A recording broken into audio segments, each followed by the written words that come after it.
ಶ್ರೀ ಗುರುಗಣಾಧಿಪತಯೇ ನಮಃ.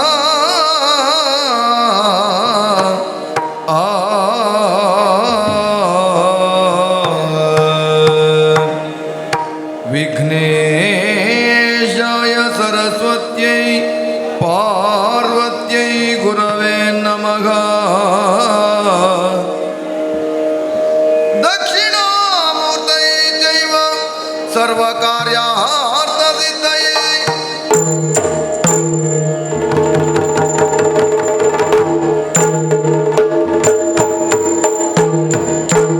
ಮುದಲಿ ಕೊಂಡಾಡುವೆ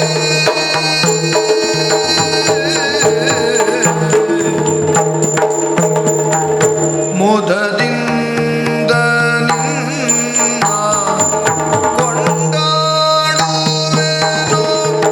ಅನವರತ. ಮದಮೂರ ವಿಘ್ನೇಶ ದೇವ ಜಗದೀಶ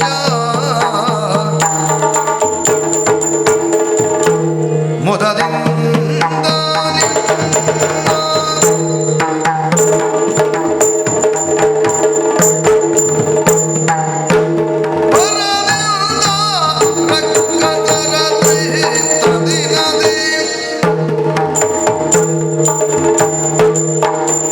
ಭರದಿಂದ ರಕ್ಕಸರ ಪುರವ ಸಾಧ್ಯವ ಮಾಡಿ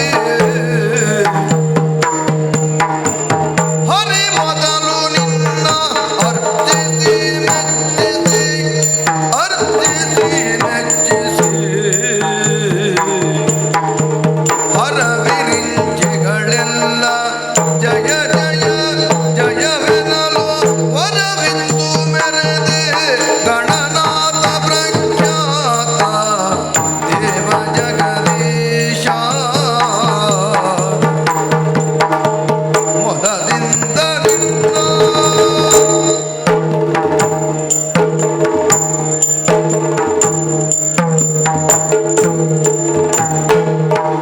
ಅರರೆ ನಿನ್ನಯ ಮಹಿಮೆಯನು ಹೊಗಳಲಳವಲ್ಲ. ಅರರೆ ನಿನ್ನಯ ಮಹಿಮೆಯನು ಹೊಗಳಲಳವಲ್ಲ. ಧರಣಿಯನು ಪುತ್ತೀರ್ಥ ಮಹಾಶೇಷಗರೆದು ಹರನ ಸುಕುಮಾರ ಸಕಲ ಗಮಗೆ ಸಾಕಾರ. ಹರೆಯೊಳು ವಿಶೇಷ ಮದಮೂರ ವಿಘ್ನೇಶ ದೇವ ಜಗದೀಶ ಮುದದಿಂದ ನಿನ್ನ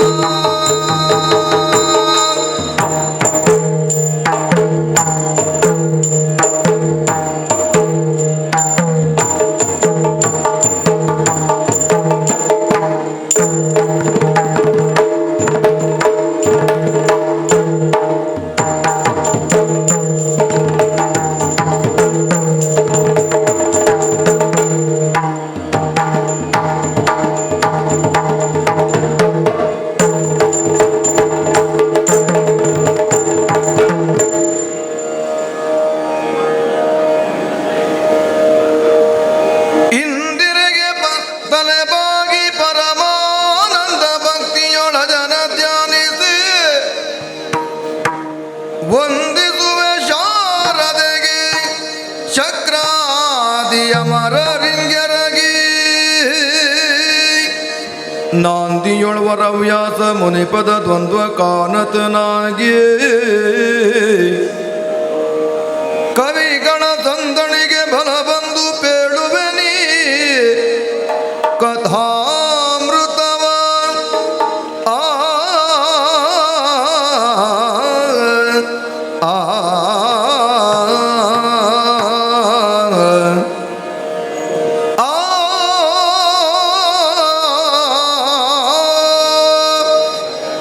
ಕವಿಗಳ ಸಂದಣಿಗೆ ಬಲ ಬಂದು ಪೇಳು ನೀ ಕಥಾಮೃತವ.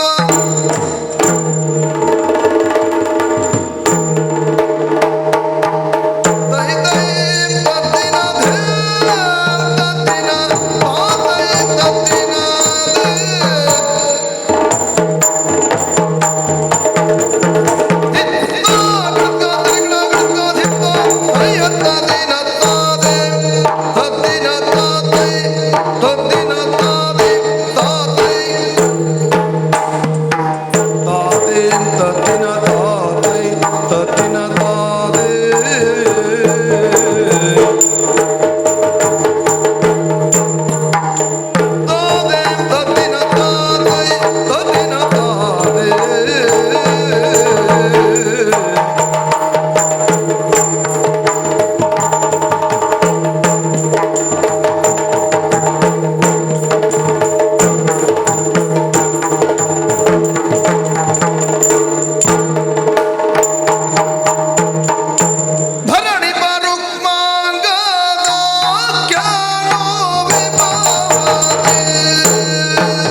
ಬರೆದನು ಮನದಿರವಾ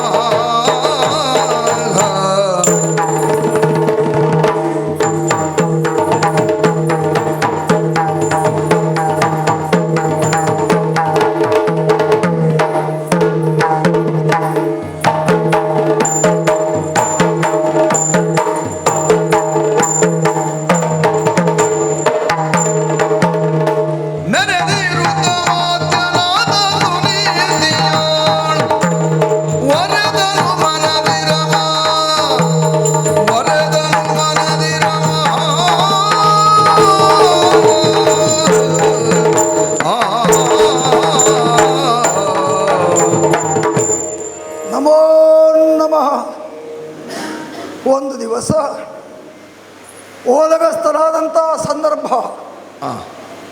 ಇದ್ದಕ್ಕಿದ್ದ ಹಾಗೆ ಅಯೋಚಿತವಾಗಿ ಆಕಸ್ಮಿಕವಾಗಿ ನಾರದ ಮಹರ್ಷಿಗಳ ಆಗಮನವಾಯಿತು. ಸ್ವತಃ ನಾನೇ ಎದ್ದು ಹೋಗಿ ಸ್ವಾಗತಿಸಿ ಕರೆತಂದು ಯಥೋಚಿತವಾಗಿರುವಂಥ ಸತ್ಕಾರವನ್ನು ಮಾಡಿ ಕೇಳಿದೆ. ಅವರಲ್ಲಿಯೇ ಕೇಳಿದೆ, ಸ್ವಾಮಿ, ಅನೂಚಾನವಾಗಿ ಬೆಳೆದು ಬಂದಿರುವಂಥ ಪಾರಂಪರಿಕವಾದಂಥ ಸೂರ್ಯವಂಶದ ಅಯೋಧ್ಯೆಯ ಸಿಂಹಾಸನವನ್ನು ಏರಿ ರುಕ್ಮಾಂಗದ ನಾಮಕನಾದಂತಹ ನಾನು ರಾಜ್ಯಭಾರವನ್ನು ಮಾಡ್ತಾ ಬಂದಿದ್ದೇನೆ. ಯಾವ ಕಾಲದಲ್ಲಿಯೂ ಪ್ರಜೆಗಳನ್ನು ತುಳಿದು ಆಳಿದವನಲ್ಲ, ಪ್ರಜೆಗಳನ್ನು ತಿಳಿದು ಆಳಿದವನು. ಯಾವ ಕಾಲದಲ್ಲಿಯೂ ಪ್ರಜೆಗಳನ್ನು ಗುದ್ದಿ ಆಳಿದ್ದಲ್ಲ, ಪ್ರಜೆಗಳನ್ನು ತಿದ್ದಿ ಆಳಿದ್ದು. ಯಾಕೆಂದರೆ ನಾವು ಕೊಡುವ ಶಿಕ್ಷೆ ಅದು ಶಿಕ್ಷಣ ರೂಪವಾಗಬೇಕು ಎನ್ನುವುದೇ ನನ್ನ ಹಾರ್ದಿಕವಾದಂಥ ಆಶಯ. ಪ್ರಪಂಚದಲ್ಲಿ ಹುಟ್ಟಿರುವಂಥ ಪ್ರತಿಯೊಬ್ಬ ವ್ಯಕ್ತಿಯು ಒಂದಲ್ಲ ಒಂದು ಕಾಲದಲ್ಲಿ, ಒಂದಲ್ಲ ಒಂದು ಸಂದರ್ಭದಲ್ಲಿ ತಿಳಿದೋ ತಿಳಿಯದೆಯೋ ತಪ್ಪನ್ನು ಮಾಡಿಯೇ ಮಾಡ್ತಾನೆ. ಅಂಥವರಿಗೆ ತಪ್ಪನ್ನು ತಿದ್ದಿಕೊಳ್ಳುವುದಕ್ಕೆ ಒಂದು ಮುಕ್ತವಾದಂಥ ಅವಕಾಶ ಆಡಳಿತದಿಂದ ಕಲ್ಪಿತವಾಗಬೇಕು. ಹಾಗಾಗಿಯೇ ತಿಳಿದವರಾದವರು ಹೇಳ್ತಾ ಬಂದಿದ್ದಾರೆ, ಎಂಥ ದುಷ್ಟನಿಗೂ ಒಂದು ಭವಿಷ್ಯ ಕಾಲ ಅನ್ನುವುದು ಉಂಟು, ಎಂಥ ಶಿಷ್ಟನೇ ಆದರೂ ಅವನಿಗೂ ಒಂದು ಭೂತಕಾಲ ಅಂತುಂಟು. ಆದ್ದರಿಂದಲೇ ಪ್ರತಿಯೊಬ್ಬರಿಗೂ ತಿದ್ದಿ ನಡೆದುಕೊಳ್ಳುವುದಕ್ಕೆ ಅವಕಾಶ ಮುಕ್ತವಾಗಿದೆ. ಅದೇ ರೀತಿಯಲ್ಲಿ ಆಡಳಿತವನ್ನು ನಡೆಸುತ್ತಾ ಬಂದೆ. ಆದರೆ ಏನು ಮಾಡೋಣ, ಇತ್ತೀಚೆಗೆ ಅದು ಯಾಂತ್ರಿಕವಾಗಿ ಪರಿಣಮಿಸ್ತಾ ಇದೆ. ಮನುಷ್ಯನಾದವ ಕೇವಲ ಲೌಕಿಕಕ್ಕೆ ಮಾತ್ರ ಸೀಮಿತವಾಗಿರಬಾರದಲ್ಲ, ಇಹ ಮತ್ತು ಪರ ಈ ಎರಡರ ಕುರಿತಾಗಿ ಮನುಷ್ಯನಾದವ ಯೋಚಿಸಬೇಕು. ಪ್ರಾಣಿಗಳಿಗೋ ಜಂತುಗಳಿಗೋ ಅದಕ್ಕೆ ಅವಕಾಶ ಇಲ್ಲ. ಹಾಗಾಗಿ ಪ್ರಾಣಿಗಳ ತಲೆ ಮುಂದು. ಯಾಕಂದರೆ ಮುಂದೆ ಹೋಗುವುದು, ಸಾಗುವುದು, ಚಲಿಸುವುದು ಮಾತ್ರ ಅವುಗಳಿಗೆ ಗಮನ ಲಕ್ಷ್ಯ. ಮನುಷ್ಯನಾದವನಿಗೆ ತಲೆ ಮೇಲೆ. ಯಾಕೆ ಹೀಗೆ? ಊರ್ಧ್ವಗತಿಯನ್ನು ಸಂಪಾದಿಸಬೇಕು. ಕೇವಲ ಇಹದ ಕುರಿತಾಗಿ ಮಾತ್ರ ಯೋಚನೆ ಮಾಡುವುದಲ್ಲ, ಪರಗತಿಯ ಕುರಿತಾಗಿಯೂ ಮನುಷ್ಯನಾದವ ಯೋಚನೆ ಮಾಡಬೇಕು. ಆ ಕುರಿತಾಗಿ ನಿಮ್ಮ ಸನ್ನಿಧಾನದಲ್ಲಿ ನಾನು ವಿನೀತರಾಗಿ ಪ್ರಾರ್ಥನೆ ಮಾಡ್ತಾ ಇದ್ದೇನೆ. ಇದಕ್ಕೊಂದು ಮಾರ್ಗವನ್ನು ಸೂಚಿಸಿ ಎಂದೆ. ಏಕಾದಶಿ ವ್ರತವನ್ನು ನನಗೆ ಉಪದೇಶಿಸಿದರು. ಏಕಾದಶಿ ವ್ರತವನ್ನು ನಾನು ಮಾತ್ರ ಆಚರಿಸುತ್ತಾ ಬಂದಿರುವುದಲ್ಲ, ನನ್ನನ್ನು ನಂಬಿ ನೆಚ್ಚಿ ಬದುಕುತ್ತಿರುವಂಥ ಪ್ರಜಾ ಪರಿವಾರದವರೆಲ್ಲ ಏಕಾದಶಿ ವ್ರತವನ್ನು ಊರ್ಧ್ವಗತಿಯನ್ನು ಸಾಧಿಸುವುದಕ್ಕೆ ಬೇಕಾಗಿ ಮನಸ ಸ್ವೀಕರಿಸಿ ಆಚರಿಸುತ್ತಾ ಇದ್ದಾರೆ. ಯಾವ ಒತ್ತಾಯ, ಯಾವ ಒತ್ತಡ, ಯಾವ ಆಗ್ರಹ ಏನೂ ಇಲ್ಲ, ಅವರಾಗಿಯೇ ಒಪ್ಪಿದ್ದಾರೆ. ಇದು ನನಗೆ ಅತ್ಯಂತ ಸಂತೋಷವನ್ನು ಉಂಟು ಮಾಡ್ತಾ ಇದೆ. ಹಾಗಂತ ಪರಗತಿಯ ಕುರಿತಾಗಿ ನಾನು ಯೋಚಿಸುತ್ತಾ ಇದ್ದೇನೆ ಎಂದ ಮಾತ್ರಕ್ಕೆ ಇಹವನ್ನು ಮರೆಯುವಂತಿಲ್ಲ, ನನ್ನ ಕರ್ತವ್ಯದಲ್ಲಿ ಲೋಪವನ್ನು ತಂದುಕೊಳ್ಳುವಂತಿಲ್ಲ.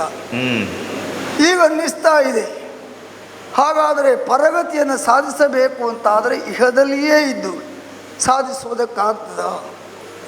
ಹೇಗೆ ಸಾಧ್ಯ? ಲೌಕಿಕವಾಗಿ ನಾವು ವ್ಯವಹರಿಸುವುದಕ್ಕೆ ಹೋದರೆ ಪಾರಮಾರ್ಥಿಕವಾಗಿ ಆಚರಿಸುವುದಕ್ಕೆ ಅವಕಾಶ ದುರ್ಲಭವಾಗ್ತದೆ. ಪಾರಮಾರ್ಥಿಕವಾಗಿ ಯೋಚಿಸದೇ ಇದ್ದರೆ ಲೌಕಿಕಕ್ಕೆ ಅರ್ಥವೇ ಬರುವುದಿಲ್ಲ. ಏನು ಮಾಡಲಿ ಅಂತ ಬಹಳ ದ್ವಂದ್ವ ಕಾಡ್ತಾ ಇದೆ. ಹೀಗೆ ಯೋಚಿಸುತ್ತಿರುವಂತಹ ಸಂದರ್ಭ ವನಪಾಲಕರು ಬಂದು ಹೇಳಿದರು, ಕಾಡಿನಲ್ಲಿ ಮೃಗಗಳ ಹಾವಳಿ ಹೆಚ್ಚಾಗಿದೆ ಅರಸ, ನೀನು ಬಂದು ಅವುಗಳನ್ನು ನಿಗ್ರಹಿಸಿ ಕಾಡನ್ನು ನಮ್ಮನ್ನು ಉಳಿಸಿಕೊಡಬೇಕು.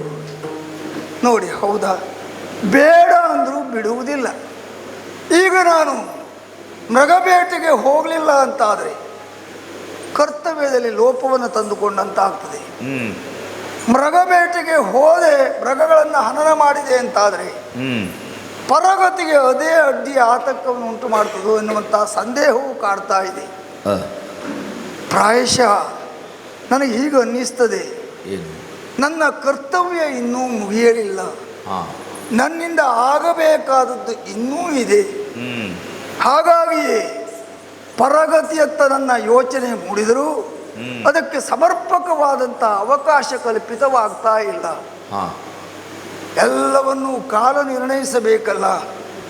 ನಾವು ಕೇವಲ ನೆಪ ಮಾತ್ರ, ನಾವು ಸಾಕ್ಷೀಭೂತರಾಗ್ತೇವೆ ವಿನಃ ನಾವೇ ಎಲ್ಲವನ್ನೂ ಮಾಡ್ತೇವೆ ಎನ್ನುವುದು 100ಕ್ಕೆ 100 ಸುಳ್ಳು. ಹಾಗಾಗಿ ತಿಳಿದವರು ಹೇಳಿದ್ದಾರೆ, ಪ್ರಪಂಚದಲ್ಲಿ ಒಂದು ಹುಲ್ಲು ಕಡ್ಡಿ ಅಲ್ಲಾಡಬೇಕು ಅಂತಾದರೆ ಅದಕ್ಕೆ ಭಗವಂತನ ಸಂಕಲ್ಪ ಇರಬೇಕು. ಆಕಸ್ಮಿಕವಾಗಿ ಏನೋ ಒಂದು ಘಟನೆ ನಡೆಯುತ್ತದೆ ಅಂತಾದರೆ ಅದಕ್ಕೆ ಹಿನ್ನೆಲೆ ಏನೋ ಒಂದು ಬೇರೆ ಇರ್ತದೆ, ಅದು ದೈವದ ಸಂಕಲ್ಪವಾಗಿರ್ತದೆ ಎನ್ನುವುದು ನಮ್ಮ ನಂಬುಗೆ. ಏನೇ ಇರಲಿ, ಅವರಿಗೆ ಕೊಟ್ಟ ಭರವಸೆಯನ್ನು ಮೊದಲು ಈಡೇರಿಸಬೇಕಾಗಿದೆ. ಕಾಡಿನತ್ತ ಸಾಕ್ತೇನೆ.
3 ದಿಕ್ಕಿನ ಬೇಟೆಯನ್ನು ಪೂರೈಸಿದೆ. ಮಲಯಾಚಲದ ತಪ್ಪಲಿಗೆ ಬಂದ ನನಗೆ ಈ ವನದ ಸೊಬಗನ್ನು ನೋಡಬೇಕೆನ್ನುವ ಉತ್ಕಟವಾದ ಅಪೇಕ್ಷೆ ಮೂಡಿದ್ದು. ಹಾಗಾಗಿ ಎತ್ತರ ಎತ್ತರ ಎತ್ತರ ಏರಿ ಬಂದೆ. ನಿಜವಾಗಿ ಸುರಪಾದಿಗಳಿಗೂ ಇಂತಹ ಸ್ಥಾನ ಸುಲಭ ಗಮ್ಯ ಅಲ್ಲ, ಸುಲಭ ಲಭ್ಯ ಇಲ್ಲ. ನಮ್ಮಂಥವರಿಗೆ ಮಾತ್ರ ಇದು. ನಮಗೆ ಅನ್ನಿಸ್ತದೆ ವಸಂತನ ಸಿಂಹಾಸನ ಇಟ್ಟ ಉದ್ಯಾನವನವೇ ಹೀಗಾಗಿರಬಹುದು ಹೇಗೆ. ಹಾಗಾಗಿಯೇ ಇದು ಈ ರೀತಿಯಲ್ಲಿ ಕಂಗೊಳಿಸುತ್ತಾ ಇರಬಹುದೇ ಅಲ್ಲ. ಸ್ಮರಣ ವಿಹಾರ ಸ್ಥಾನವೇನಾದರೂ ಇದು ಇರಬಹುದೇ? ನಿಜವಾಗಿ ಸುರಲೋಕದಿಂದ ಆಗಾಗ ರಂಭೆ, ಊರ್ವಶಿ, ಮೇನಕೆ, ತಿಲೋತ್ತಮೆ, ಘೃತಾಚಿ, ಮಂಜುಘೋಷಿ ಒಬ್ಬರೋ ಇಬ್ಬರು ಸುರನಾರಿಯರು ಭೂಲೋಕದ ಸೊಬಗನ್ನು ಸವಿಯುವುದಕ್ಕೆ ಬೇಕಾಗಿ ಧರೆಗಿಳಿದು ಬರ್ತಾರೆ. ಕೇಳಿದ್ದೇನೆ, ಇಂತಹ ಪ್ರಕೃತಿಯ ಸೊಬಗನ್ನು ಸವಿಯುವುದಕ್ಕೆ ಬರದೆ ಎಲ್ಲಿಗೆ ಹೋಗ್ತಾರೆ ಅವರು? ಬಂದೇ ಬರ್ತಾರೆ, ಬರಲೇಬೇಕು. ಇದು ಅನ್ಯತ್ರ ದುರ್ಲಭ. ಹಾಗಾಗಿ ಇಲ್ಲಿ ಮಾತ್ರ ಇರುವುದರಿಂದ ಇಲ್ಲಿಗೆ ಬಂದೇ ಬರ್ತಾರೆ. ಈ ಸೊಬಗನ್ನೇ ಸವಿಯುತ್ತಾ ಮುಂದೆ ಮುಂದೆ ಸಾಗ್ತೇನೆ.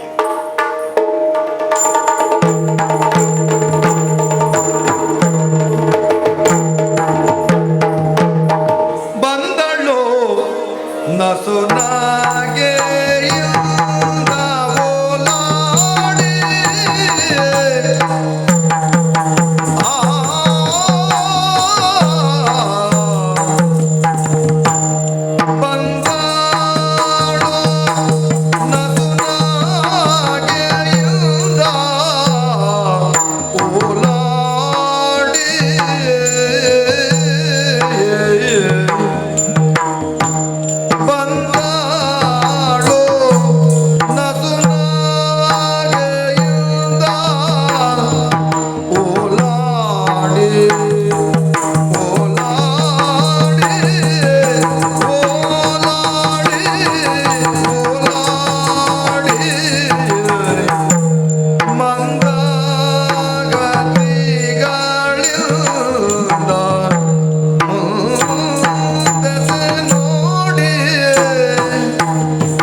ತುಂಬಿಯಂದದಿ ಪ್ರೌಢಿ ಬಂದರಾಗುವ ತುಂಬಿಯಂದದಿ ತುಂಬಿಯಂದದಿ ಪ್ರೌಢಿ ಬಂದಳು ನಸು ನಗೆಯಿಂದ ಓಲಾಡಿ ಬಂದಳು ನಸು ನಗೆಯಿಂದ ಓಲಾಡಿ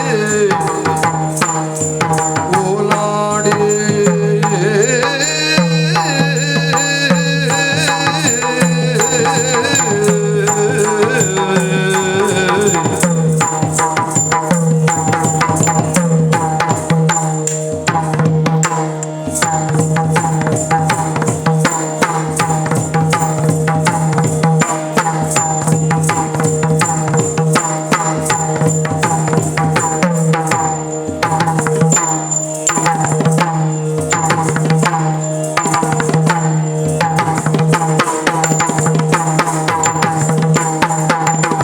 ಕುಂದ ಮಲ್ಲಿಕ ಮಕರಂದ ಕಂಡೋಡಿ ಬಂದರಗುವ ತುಂಬಿಯಂದದಿ ಪ್ರೌಢಿ ಬಂದರಗುವ ತುಂಬಿಯಂದದಿ ಪ್ರೌಢಿ ಬಂದಳು ಆ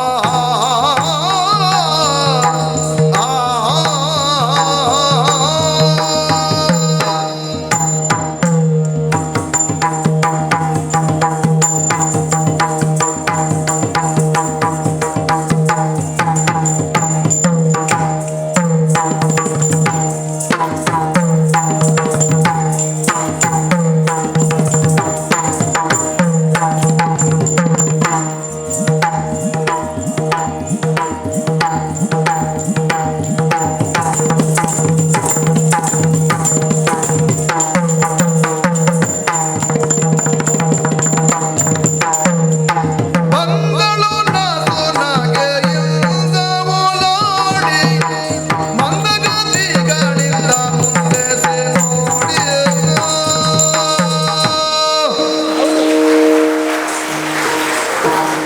ನಗು ನಗುತ್ತಾ ಬಂದಿದ್ದೇನೆ. ಮಂದಹಾಸವನ ಸುತ್ತಲೆಲ್ಲ ಬೀರುತ್ತಲೇ ಬಂದಿದ್ದೇನೆ. ಯಾಕಾಗಿ ಬಂದಿದ್ದೇನೆ? ಉದ್ದೇಶ ಮಹತ್ತರವಾದದ್ದು. ಕತ್ತಲಿನಿಂದ ಬೆಳಕಿನೆಡೆಗೆ ಎಲ್ಲರೂ ಗಮಿಸುತ್ತಾರೆ. ಎಲ್ಲರ ಉದ್ದೇಶವೂ ಅಷ್ಟೇ. ಅಯ್ಯೋ ಎಂತಹ ಚಂದದ ಬೆಳಕಿತ್ತು, ಕತ್ತಲೆ ಆವರಿಸಿತಲ್ಲ, ಬೆಳಕು ಬೇಕು ಅಂತ ಹಂಬಲಿಸುತ್ತಾರೆ.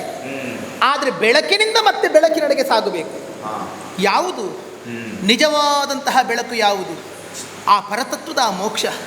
ಅಂತಹ ಪರಮ ಸಾಯುಜ್ಯ ಪದವಿ ಏನುಂಟೋ ಅದನ್ನು ಪಡೆಯುವುದಕ್ಕಾಗಿ ತಾನೇ ಪ್ರತಿಯೊಬ್ಬರು ಹಂಬಲಿಸುವಂಥದ್ದು. ಅದಕ್ಕಾಗಿ ಸದ್ಧರ್ಮದ ಆಚರಣೆಗಳು ಸಜ್ಜನ ಸಮ್ಮತವಾದಂತಹ ಸನ್ಮಾರ್ಗದಲ್ಲೇ ನಡೆಯುತ್ತಾ ಋತ ಹಾಗೂ ಸ್ಮೃತಿಗಳನ್ನು ಒಪ್ಪುತ್ತಾ ಬಾಳುತ್ತಾ ಪ್ರಪಂಚದಲ್ಲಿ ಉಳಿದವರಿಗೆ ಆದರ್ಶಪ್ರಾಯರಾಗಿ ಬಾಳಿ ಆಳಿ ಹೋದಂತಹ ಅನೇಕ ರಾಜರ್ಷಿಗಳಾಗಿ ಹೋದವರಿದ್ದಾರೆ. ವರ್ತಮಾನ ಕಾಲದಲ್ಲಿ ಯಾರೂ ಕೇಳಿದರೆ ರುಕ್ಮಾಂಗದ ಭೂಪತಿ. ಆದ್ದರಿಂದಲೇ ದೇವತೆಗಳು ಈ ಹೊತ್ತಿಗೆ ಯೋಚನೆ ಮಾಡುತ್ತಾ ಇರುವಂಥದ್ದು. ದಿಕ್ಪಾಲಕರಲ್ಲೇ ಚರ್ಚೆಗೆ ಮನೆ ಮಾಡಿಕೊಂಡಿದೆ. ಬ್ರಹ್ಮಲೋಕದ ಕಡೆಗಾಗಿ ದೂರು ಹೋಗಿದೆ. ಆ ಕಾರಣಕ್ಕೋಸ್ಕರವಾಗಿ ಬ್ರಹ್ಮದೇವ ನನ್ನನ್ನು ಸೃಷ್ಟಿಸಿರುವಂಥದ್ದು. ಚತುರ್ಮುಖ ಬ್ರಹ್ಮನು ಚತುರ್ವಿಧವಾದ ಸೃಷ್ಟಿಯನ್ನು ಮಾಡುತ್ತಾನೆ. ಹಾಗಾದರೆ ಅಂಡಜ, ಸ್ವೇದಜ, ಉದ್ವಿಜ, ಜರಾಯುಜ 4 ಬಗೆಯ ಸೃಷ್ಟಿಗಳು. ಮೊಟ್ಟೆಯಿಂದ ಒಡೆದು ಬರುವಂತಹ ಪಕ್ಷಿ ಜಾತಿಗಳು ಅಥವಾ ಸರೀಸೃಪಗಳು, ಹಾಗೆಯೇ ನೆಲದಿಂದೊಡೆದು ಬೀಜದಿಂದ ಮೊಳಕೆಯಾಗಿ ಬರುವಂಥದ್ದು ಕೆಲವು, ಇನ್ನು ಕೆಲವು ಬೆವರಿನಿಂದ ಪಸೆಯಿಂದ ಹುಟ್ಟಿಕೊಳ್ಳುವಂಥದ್ದು ಕೆಲವು, ಗರ್ಭಚೀಲವನ್ನೊಡೆದು ಬರುವಂಥದ್ದು ಇನ್ನು ಕೆಲವು. ಆದರೆ ಆ 4 ವಿಧದ ಸೃಷ್ಟಿಯಲ್ಲೂ ನನ್ನ ಸೃಷ್ಟಿ ಒಳಗಾದುದಲ್ಲ. ಬ್ರಹ್ಮದೇವನ ಮಾನಸ ಸೃಷ್ಟಿ ನಾನು. ಮಾನಸ ಪುತ್ರಿ ಎಂದರೂ ತಪ್ಪಲ್ಲ. ತನ್ನ ಅಂತಹ ಸೃಜನಶೀಲತೆಯನ್ನು ಸೌಂದರ್ಯವನ್ನು ಮೇಳವಿಸಿ ನನ್ನನ್ನು ಸೃಷ್ಟಿಸಿದ. ಮಾತ್ರವೇ ಅಲ್ಲ, ಮೋಹಿನಿ ಎನ್ನುವಂತಹ ಶುಭ ನಾಮಾಂಕಿತವನ್ನು ನನಗಿಟ್ಟ. ಕಾರ್ಯವನ್ನು ಅವನೇ ನನಗೆ ನಿರ್ದೇಶಿಸಿದ. ಆದ್ದರಿಂದ ನನಗೆ ನಗುಕ್ಕೆ ಬಂದಿರುವುದು, ಮನಸ್ಸು ಹಗುರಾಗಿರುವುದು. ಪೂರ್ಣವಾದಂತಹ ಕಾರ್ಯವನ್ನು ನಾವೇ ಮಾಡುತ್ತೇವೆ ಎನ್ನುವ ಹಾಗೆ ನಾವಾಗಿ ಹೊಣೆ ಹೊತ್ತುಕೊಂಡರೆ ಒಂದಿಷ್ಟು ಆತಂಕ ಇರುತ್ತದೆ, ಒಂದಿಷ್ಟು ಚಿಂತೆಗಳು ಎದುರಾಗುತ್ತದೆ, ಚಿಂತನೆಯೂ ಬೇಕಾಗುತ್ತದೆ. ಆದರೆ ಇಲ್ಲಿ ಹಾಗಲ್ಲ. ನನ್ನಪ್ಪನ ನಿರ್ದೇಶನವಿದೆ, ಇಂತಲ್ಲಿಗೆ ಹೋಗು, ಈ ರೀತಿಯಂಥ ಕಾರ್ಯಭಾರಗಳು ನಿನಗೆ. ಹಾಗಾದರೆ ವಿಧಿಯ ಅಪ್ಪಣೆಯಿಂದಲೇ ಬಂದಿದ್ದೇನೆ. ನನಗೇ ಆ ಕೆಲಸವನ್ನು ಹೊಂದಿಸಿಕೊಡುತ್ತಾನಂತಾದರೆ ಅದಕ್ಕೆ ಪೂರಕವಾಗಬೇಕಾದಂಥ ಪ್ರತಿಯೊಂದನ್ನು ಆ ವಿಧಿಯೇ ನಿರ್ಮಿಸಿಕೊಡಬೇಕಾ ಬೇಡವಾ ಅಂತಿರುವಾಗ ನನಗೆ ಯಾಕೆ ಹೆದರಿಕೆ? ಆದ್ದರಿಂದಲೇ ನಾನು ಸಮಾಧಾನ ಚಿತ್ತಳಾಗಿ ನಗುನಗುತ್ತಾ ಬಂದಿರುವುದು. ನಾನೇನು ಅಯೋಧ್ಯೆಯ ಕಡೆಗಾಗಿ ಹುಡುಕುತ್ತಾ ಹೋಗಬೇಕು ಅಂತಿಲ್ಲ. ಆ ಚಕ್ರವರ್ತಿಯನ್ನು ಒಂದು ನಾನಿದ್ದಲ್ಲಿಗೆ ಚಕ್ರವರ್ತಿಯನ್ನು ಭರಿಸುವಂತೆ ವಿಧಿ ಮಾಡುತ್ತಾನೆ, ಅಥವಾ ಅವ ಎಲ್ಲಿರ್ತಾನೆ ಅಲ್ಲಿಗೆ ನಾನು ಹೋಗಬೇಕೆನ್ನುವ ಹಾಗೆ ನನಗೆ ಪ್ರಚೋದನೆಯನ್ನು ಕೊಡುತ್ತಾರೆ. ಅಂತಿರುವಾಗ ಮತ್ತಿನ್ಯಾಕೆ ತಡ? ಆಗುವಂಥದ್ದೇನಿದ್ದರೂ ವಿಧಿಯ ಚಿತ್ತ. ನನ್ನ ಕರ್ತವ್ಯದ ಹೊಣೆ ಮಾತ್ರ ನನಗೆ. ನಿರ್ದೇಶಕಳು ನಾನಲ್ಲ, ಕೇವಲ ಒಬ್ಬಳ ಪಾತ್ರಧಾರಿಯು ಮಾತ್ರ. ಹಾಗೆಂದು ಪಾತ್ರಧಾರಿಯಾಗಿ ನಿರ್ದೇಶಕರು ಹೇಳಿಕೊಟ್ಟಷ್ಟನ್ನೇ ಮಾಡುವುದಲ್ಲ, ಮನಸ್ಸೊಪ್ಪಿ ಮಾಡಬೇಕಾ ಬೇಡುವ? ಆ ಕಾರಣಕ್ಕೋಸ್ಕರವಾಗಿ ನನಗೂ ಸಂತೋಷ ಇರುವಂಥದ್ದು. ಭೂಲೋಕದ ಕಡೆಗಾಗಿ ಸಾಗಿ ಬಂದಿದ್ದೇನೆ. ಚೆಲುವಿಕೆಯನ್ನು ಆಸ್ವಾದಿಸುತ್ತಾ ಮುಂದಿನ ಘಟನೆಗಳನ್ನೆಲ್ಲವನ್ನು ನೆನಪಿಸಿಕೊಳ್ಳುತ್ತಾ ಸಾಗುತ್ತೇನಂತೆ, ಹಾಡುತ್ತಾ ಕುಣಿಯುತ್ತಾ.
ಸಂಧ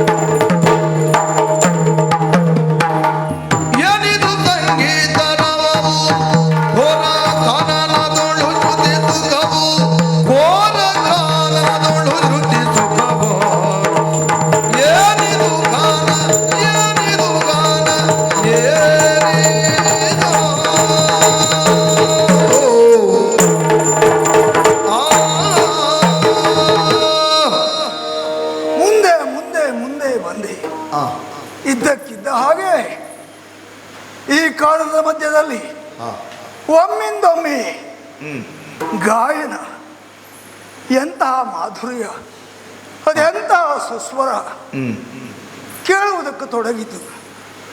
ಈ ಘೋರವಾದಂಥ ದಟ್ಟಣವಿಯಲ್ಲಿ ಯಾರಾದರೂ ಹಾಡುವುದಕ್ಕೆ ಬರ್ತಾರ, ಕುಣಿಯುವುದಕ್ಕೆ ಬರ್ತಾರ? ಹಾಡುವವರಿಗೆ, ಕುಣಿಯುವವರಿಗೆ, ಬಾರಿಸುವವರಿಗೆ ಪ್ರೇಕ್ಷಕರು ಬೇಕು. ಇಲ್ಲಿ ಪ್ರಾಣಿಗಳು ಬಿಟ್ಟರೆ ಬೇರೆ ಯಾರಿದ್ದಾರೆ? ಆದರೆ ಕೇಳಿದ್ದು ಸುಳ್ಳಲ್ಲ. ಪ್ರಾಯಶಃ ಕೇಳಿದ ಹಾಗೆ ಆಗಾಗ ಮೇಲಿನ ಲೋಕದವರು ಧರೆಗೆ ಬರ್ತಾರೆ ವಿಹಾರಕ್ಕೆ. ಹೀಗಿರಬೇಕು. ಸರೋವರದಲ್ಲಿ ಮಿಂದೆದ್ದು ಜಲಕ್ರೀಡೆಯನ್ನು ಪೂರೈಸಿ ಹೂಗಳನ್ನೆಲ್ಲ ಕೊಯ್ದು ನೇಯ್ದು ಮುಡಿಗೆ ಮುಡಿಸಿ ಆಮೇಲೆ ವಿಹಾರ ಮಾಡುವಾಗ ಸುಸ್ವರದಿಂದ ಹಾಡ್ತಾ ಪಥಶ್ರಮವನ್ನು ಕಳೆಯುತ್ತಾ ಇದ್ದಿರಬೇಕು. ಯಾಕೆಂದರೆ ಖೇಚರ ಲೋಕದವರು ಒಳ್ಳೆ ಹಾಡ್ತಾರಂತೆ ಅವರು. ಹಾಗಾಗಿ ಭೂಲೋಕದಲ್ಲಿಯೂ ಬಿರುದುಗಳನ್ನು ಕೊಡುವಾಗ ಒಳ್ಳೆ ಹಾಡುಗಾರ ಅಂತಾದರೆ ಗಾನ ಗಂಧರ್ವ ಹೀಗೆ ಬಿರುದನ್ನು ಇತ್ತು ಸನ್ಮಾನಿಸ್ತಾರೆ. ಇದು ಹಾಗೆ ಇರಬೇಕು. ಖೇಚರ ಲೋಕದಿಂದಲೇ ಯಾರೋ ಬಂದಿರಬೇಕು, ಹಾಡ್ತಾ ಇರಬೇಕು. ಶ್ರುತಿ ಸುಖ ಆದದ್ದಂತೂ ಸತ್ಯ. ಹಾಡುವುದರಲ್ಲಿ ಬೇರೆ ಬೇರೆ ರೀತಿ ಉಂಟು. ಶ್ರುತಿ ಸುಖದ ಹಾಡು ಬೇರೆ, ಕರ್ಣ ಕರ್ಕಶವಾದಂಥ ಹಾಡು ಬೇರೆ. ಅದು ಹಾಡೇ, ಇದು ಹಾಡೇ. ಅದು ಕಿವಿಗೆ ಸುಖ, ಇದು ಕಿವಿಗೆ ಕರ್ಕಶ. ಇದು ಹಾಗಲ್ಲ, ಸುಸ್ವರವೇ. ಹಾಗಾದರೆ ಹಾಡುವವರು ಯಾರು, ಎತ್ತ, ಏನು, ಹೇಗೆ ಎಲ್ಲವನ್ನ ನೋಡಬೇಕು. ಬರೀ ಕೇಳಿದರೆ ಸಾಲದು. ಹಾಡುವಾಗ ಅವರ ಹಾವಭಂಗಿಗಳು ಹೇಗಿರ್ತಾವೆ ಅದನ್ನು ನೋಡಬೇಕು. ಮುಂದೆ ಹೋಗಿ ಉದಿಸಿದಾನೆ ಹಿಮಕಾರ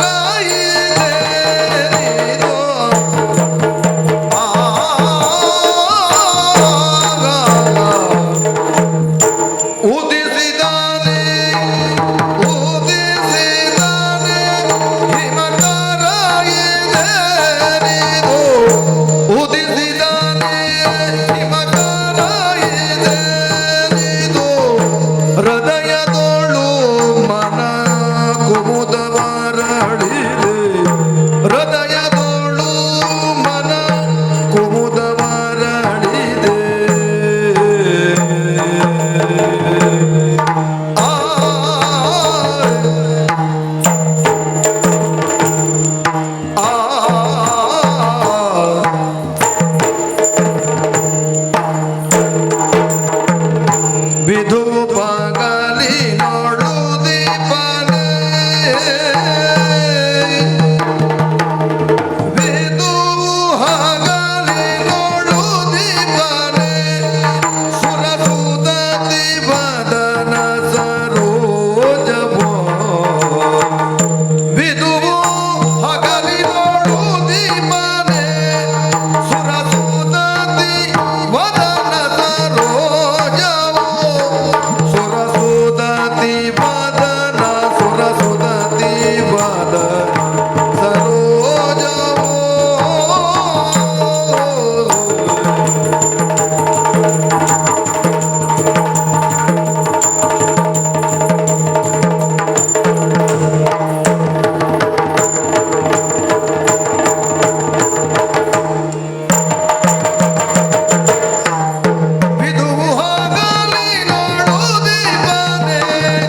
ಒಬ್ಬಾಕೆ ಹಾ ಅನತಿ ದೂರದಲ್ಲಿ ಹ್ಮ್ ಶುಶ್ರಾವ್ಯವಾಗಿ ಹಾಡುತ್ತಾ ಸಂಚರಿಸ್ತಾ ಇದ್ದಾಳೆ.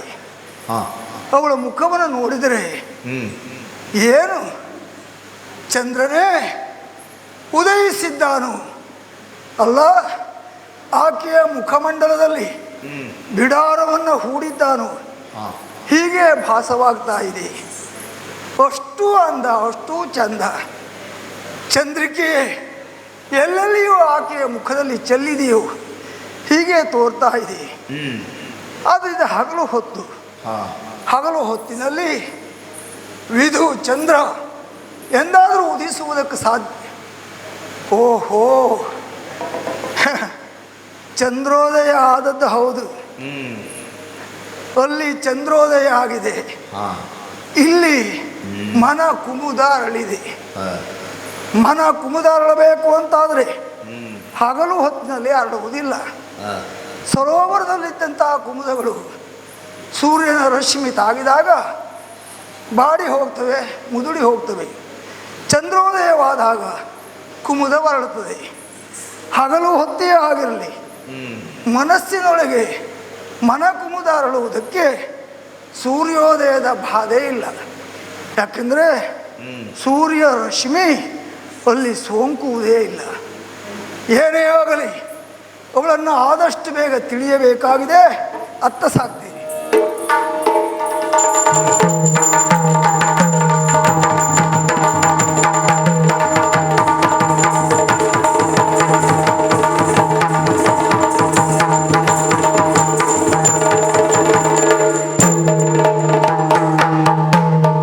ಆರು ನಿನ್ನನು ಬೆತ್ತ ಜನಗಾನ ಬೆಸರೇನೋ.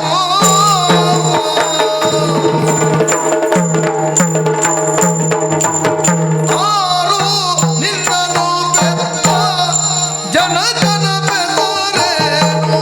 ನೀರೆ ಬೇಳನ್ವಯ, ನೀರೆ ಬೇಳನ್ವಯ.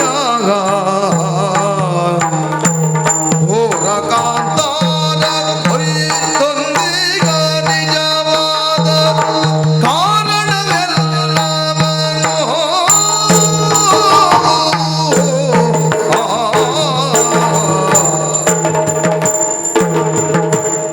ಓ ನೀರೇ, ಮಹನೀಯ. ನೀನು ಯಾರು ಅಂತ ನನಗೆ ಗೊತ್ತಿಲ್ಲ. ಹಾಗಾಗಿ ಅನತಿ ದೂರದಿಂದ ನಿನ್ನನ್ನು ಕಂಡಾಗ ಪೂರ್ವಾಪರವನ್ನು ತಿಳಿಯಬೇಕೆನ್ನುವಂಥ ಕುತೂಹಲ ಒಡೆದು ಸನಿಹಕ್ಕೆ ಸಾಗಿ ಬಂದಿದ್ದೇನೆ. ಸರಿ. ನಿನ್ನ ತಂದೆ ಯಾರು? ಹಾ. ನಿನ್ನ ತಾಯಿ ಯಾರು? ನಿನ್ನ ಶುಭ ನಾಮಧೇಯ ಏನು? ನಿನ್ನ ಕುಲ ಯಾವುದು? ಗೋತ್ರ ಯಾವುದು? ಸೂತ್ರ ಯಾವುದು? ಎಲ್ಲಿಯವಳು ನೀನು? ಹಾ. ಇಲ್ಲಿಗೆ ಯಾಕೆ ಬಂದವಳು? ಅಬ್ಬಬ್ಬಬ್ಬಬ್ಬ. ಎಲ್ಲವನ್ನು ಸವಿಸ್ತಾರವಾಗಿ ಹೇಳ್ತೀಯಾ? ಎಷ್ಟೆಲ್ಲ ಪ್ರಶ್ನೆಗಳಿದು. ಸ್ವಲ್ಪ ಅದಕ್ಕೆ ಅರುಗು ನೀನಾರೆಂಬ ನಿಜವ ಸುರಕುಲ ಸಂಬೂತನಾನು. ಅರುಗು ನೀನಾರೆಂಬ ನಿಜವ, ಅರುಗು ನೀನಾರೆಂಬ ನಿಜವ ಸುರಕುಲ ಸಂಬೂತನಾನು. ಸುರಕುಲ ಸಂಬೂತನಾನು. ಕರೆವರು ಮೋಹಿನಿ ಸುಮವನರಸಿ ಬಂದೆನು. ಕರೆವರು ಮೋಹಿನಿ ಸುಮವನರಸಿ ಬಂದೆನು. ಸುಮವ ಅರಸಿ ಬಂದೆನು.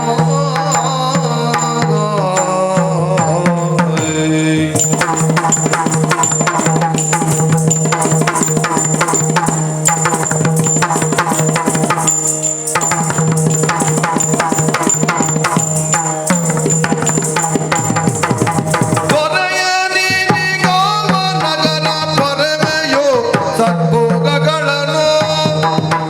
ದೊರೆಯ ನೀನಿಗಾವ ನಗರ ಪೊರೆವೆಯೋ ಸದ್ಭೋಗಗಳನ್ನು.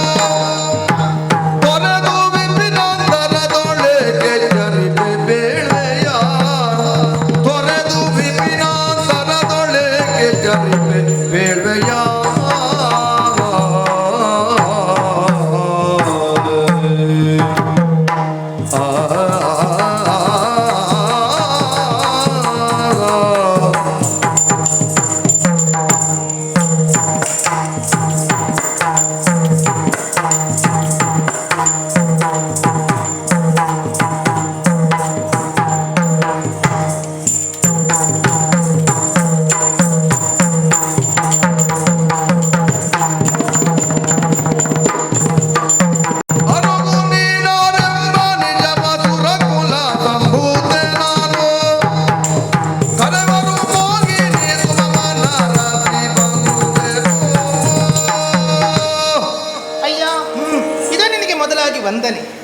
ಕಲ್ಯಾಣ. ನೋಡಿದರೆ ಆಟ್ಯ ಮನೆತನದವನತೆ ಕಾಣಿಸಿಕೊಳ್ಳುತ್ತಿರುವೆ. ಹಾ. ಹುಟ್ಟಂತಹ ವಸನಾದಿಗಳು, ನಿಂತಹ ನಿಲುವು, ಮಾತಿನಲ್ಲಿ ಇಡುವಂತಹ ಪ್ರೌಢತೆ ಅಥವಾ ಶುದ್ಧತೆ, ಇದೆಲ್ಲವನ್ನು ಗಮನಿಸಿದರೆ ಯಾವುದೋ ಒಂದು ದೇಶವನ್ನು ಆಳುವಂತಹ ರಾಯನೋ ಹಾ. ಅಥವಾ ರಾಜ ಪ್ರತಿನಿಧಿಯೋ ತಾನಾಗಿರಬೇಕೆಂಬುದರಲ್ಲಿ ಸಂದೇಹವೇ ಇಲ್ಲ. ಹಾ.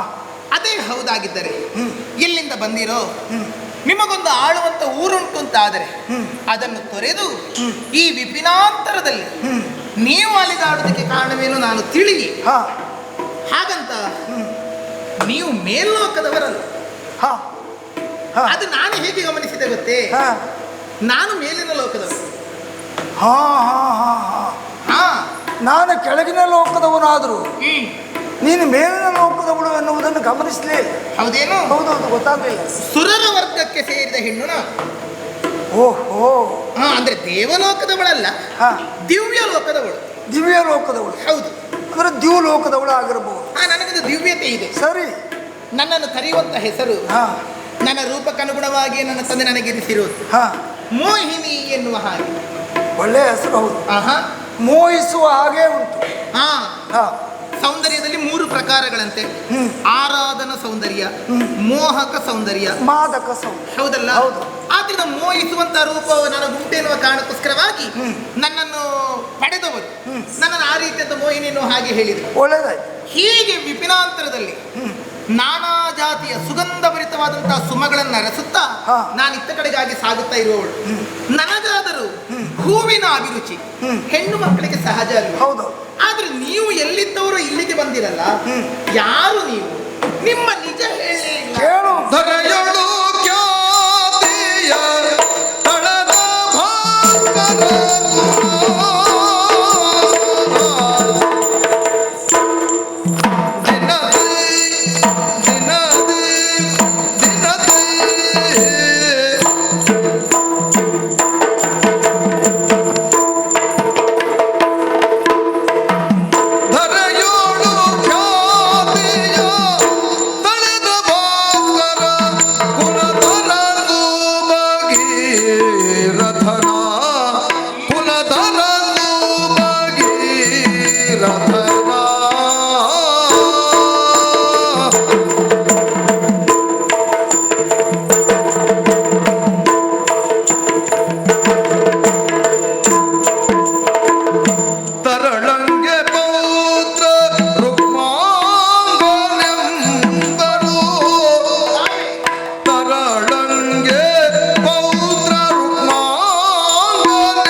ಅಪರಿಚಿತರು ಆಕಸ್ಮಿಕವಾಗಿ ಅಪರಿಚಿತ ತಾಣದಲ್ಲಿ ಪರಸ್ಪರವಾಗಿ ನಾವು ಪರಿಚಯವನ್ನು ಮಾಡಿಕೊಳ್ಳುವುದು, ಮುಖಾಮುಖಿಯಾದಾಗ ಪರಿಚಯಿಸಿಕೊಳ್ಳಲೇಬೇಕು. ಅದರಲ್ಲಿಯೂ ಮೊದಲು ನಾವಿಂಥವರೇನುವಂತ ನಿಜವನ್ನಾಡಿ ಆ ಬಳಿಕ ಮತ್ತೊಬ್ಬರ ಪರಿಚಯವನ್ನು ಕೇಳುವುದು ಸಹಜ. ತವಕದಲ್ಲಿ ಶಿಷ್ಟಾಚಾರವನ್ನೇ ನಾನು ಮರೆತು ಬಿಟ್ಟೆ. ಅಯ್ಯೋ, ಅಪರಾಧವೇನೂ ಅಲ್ಲ.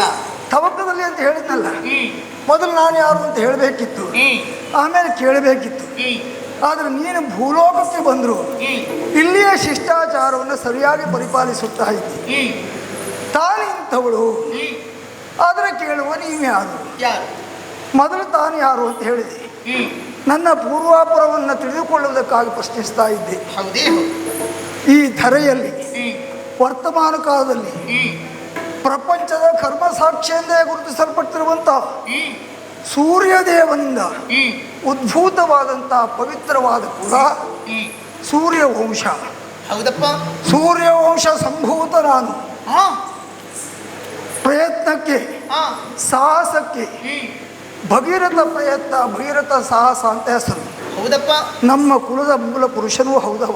ದೇವ ಮಂದಾಕಿನಿಯನ್ನೇ ದರೆಗಿಡಿಸಿದಂತಹ ಪುಣ್ಯಾತ್ಮನು.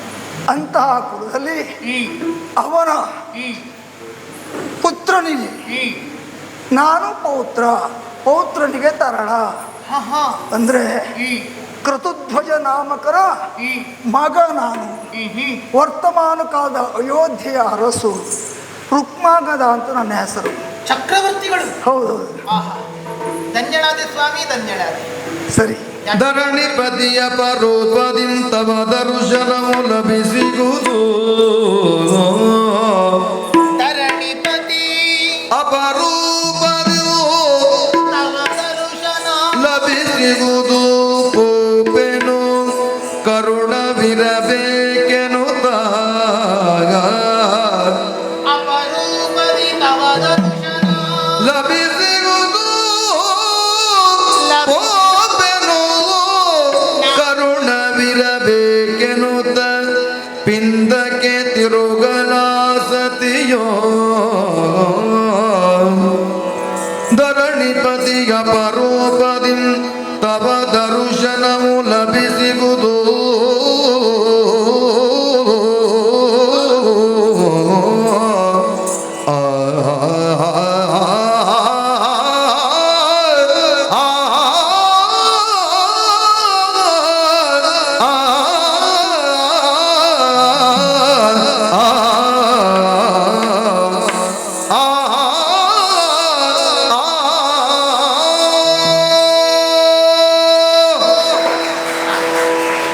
ನಾನಿಂತಹ ಧನ್ಯಳು.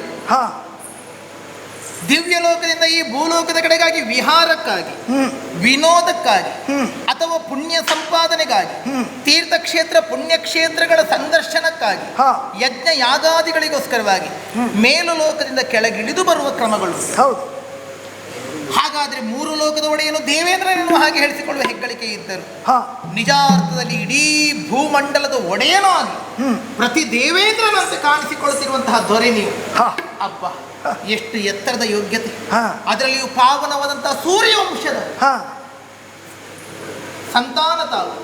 ನಿಜವಾಗಿ ಆದರೂ ನಿಮ್ಮ ಕುಲವನ್ನು ಎಣಿಸುವಾಗ ಪ್ರಾತಸ್ಮರಣೀಯರಾಗಿ ಆಗಿ ಹೋದಂತ ಎಂತೆಂತಹ ಮಹಾನುಭಾವರನ್ನು ನಿಮ್ಮ ಮುಖದಲ್ಲೇ ಕಂಡ ಹಾಗಾಗುತ್ತದೆ. ಅಂತಹ ಧರಣಿಪತಿಯ ನಿಮ್ಮ ದರ್ಶನ ಇಷ್ಟು ಸುಲಭದಲ್ಲಿ ನಿಜವಾಗಿ ಅದ್ರ ವಿಧಿಯ ಹಂಚಿಕೆ ಎಷ್ಟು ಒಳ್ಳೆಯದು. ಅದೆಲ್ಲ ದೈವ ಸಂಕಲ್ಪ. ನಿಜವಾಗಿ ಅದ್ರ ನಾನು ನೀವು ಸೇರಬೇಕೆನ್ನುವುದು ಆ ವಿಧಾತನ ವಿಶಿಷ್ಟವಾದಂಥ ಲೇಖನಿಯಿಂದಲೇ ಆಗಿದೆ ಕಾಣುತ್ತದೆ. ಇಲ್ಲದೇ ಇದ್ರೆ ನೀನು ಅಷ್ಟು ದೂರದಿಂದ ಇವತ್ತು ಇಲ್ಲಿಗೆ ಬರ್ತೀಯ ಅಂತ ನಾನು ಕಲ್ಪನೆಯನ್ನು ಮಾಡಿದ್ದೆ. ಅಲ್ಲದೇ ಇದ್ದರೆ ಚಕ್ರವರ್ತಿಯಾದವನಿಗೆ ಎಷ್ಟೆಲ್ಲ ಹೊಣೆಗಾರಿಕೆಗಳಿರುತ್ತದೆ. ನಿಮ್ಮ ಅಷ್ಟೂ ಹೊಣೆಗಾರಿಕೆಗಳಿಂದ ಬಿಟ್ಟು ವನಾಂತರದಲ್ಲಿ ಇಷ್ಟು ವಿನೋದವಾಗಿ ತಾವು ಸಿಕ್ಕಿರುವಂಥದ್ದು ಅದು ನೀನು ಬಂದು ಹೊತ್ತಿ ಏನೇ ಇರಲಿ ಇಬ್ಬರದ್ದು ಭಾಗ್ಯವೇ ಹೌದು, ಯೋಗವೂ ಹೌದು. ನನ್ನ ಮೇಲೆ ಕರುಣೆ ಇರಲಿ, ಖಂಡಿತ ನನಗೊಂದು ಆಶೀರ್ವಾದವನ್ನು ಮಾಡಿ. ಯಾಕಾಗಿ ಚಕ್ರವರ್ತಿಯಲ್ಲಿ ಅಷ್ಟ ದಿಕ್ಪಾಲಕರ ಅಂಶವೂ ಸೇರಿರುತ್ತದೆ. ಆದ್ರಿಂದಲೇ ರಾಜ ಪ್ರತ್ಯಕ್ಷ ದೇವತ. ನಾ ಭಾಗ್ಯವಂತಳು, ಭೂಲೋಕದ ದೇವರನ್ನೇ ಕಂಡ ಹಾಗಾಯ್ತು ನನಗೆ. ಹಾಗಾದ್ರೆ ನಾ ಹೋಗಿ ಬರ್ತೇನೆ. ಕರುಣೆ ಇರಲಿ ಸ್ವಾಮಿ, ಕರುಣೆ ಇರಲಿ.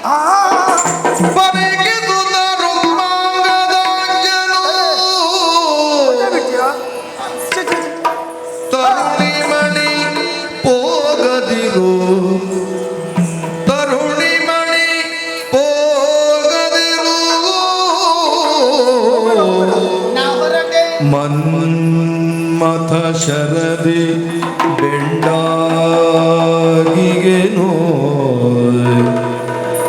ಮನ್ಮಥ ಶರದಿ ಬೆಂಡಾಗಿಗೆನೋ,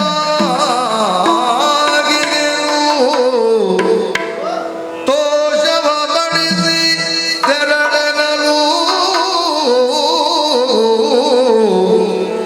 ಮನ್ಮಥ ಶರದಿ ಬೆಂಡಾಗಿಗೆನು, ತೋಷವ ಪಡಿಸಿ ತೆರಳನಲು, ತರುಣಿ ಮಣಿ ನೀ ಪೋಗದಿರು,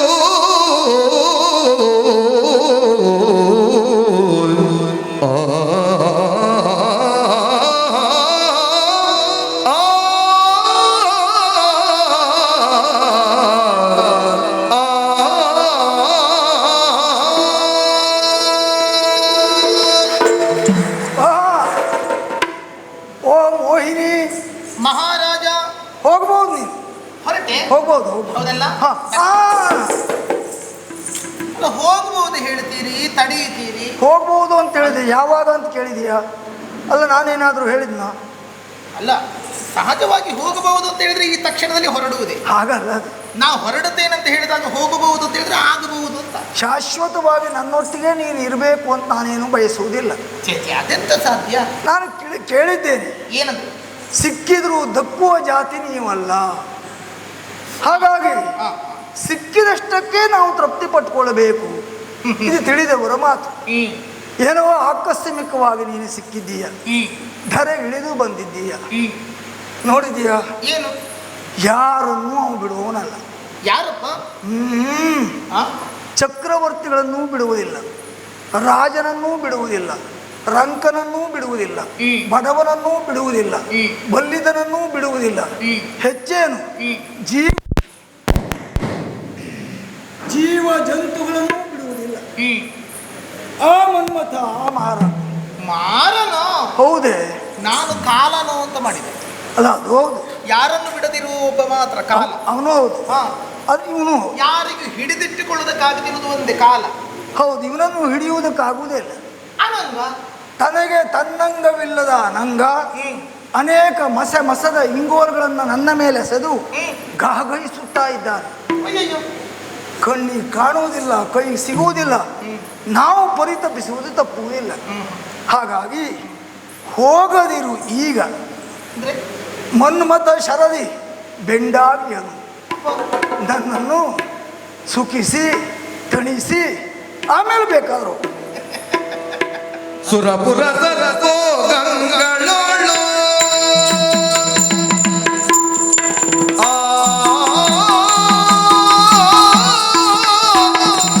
ಸುರಪುರ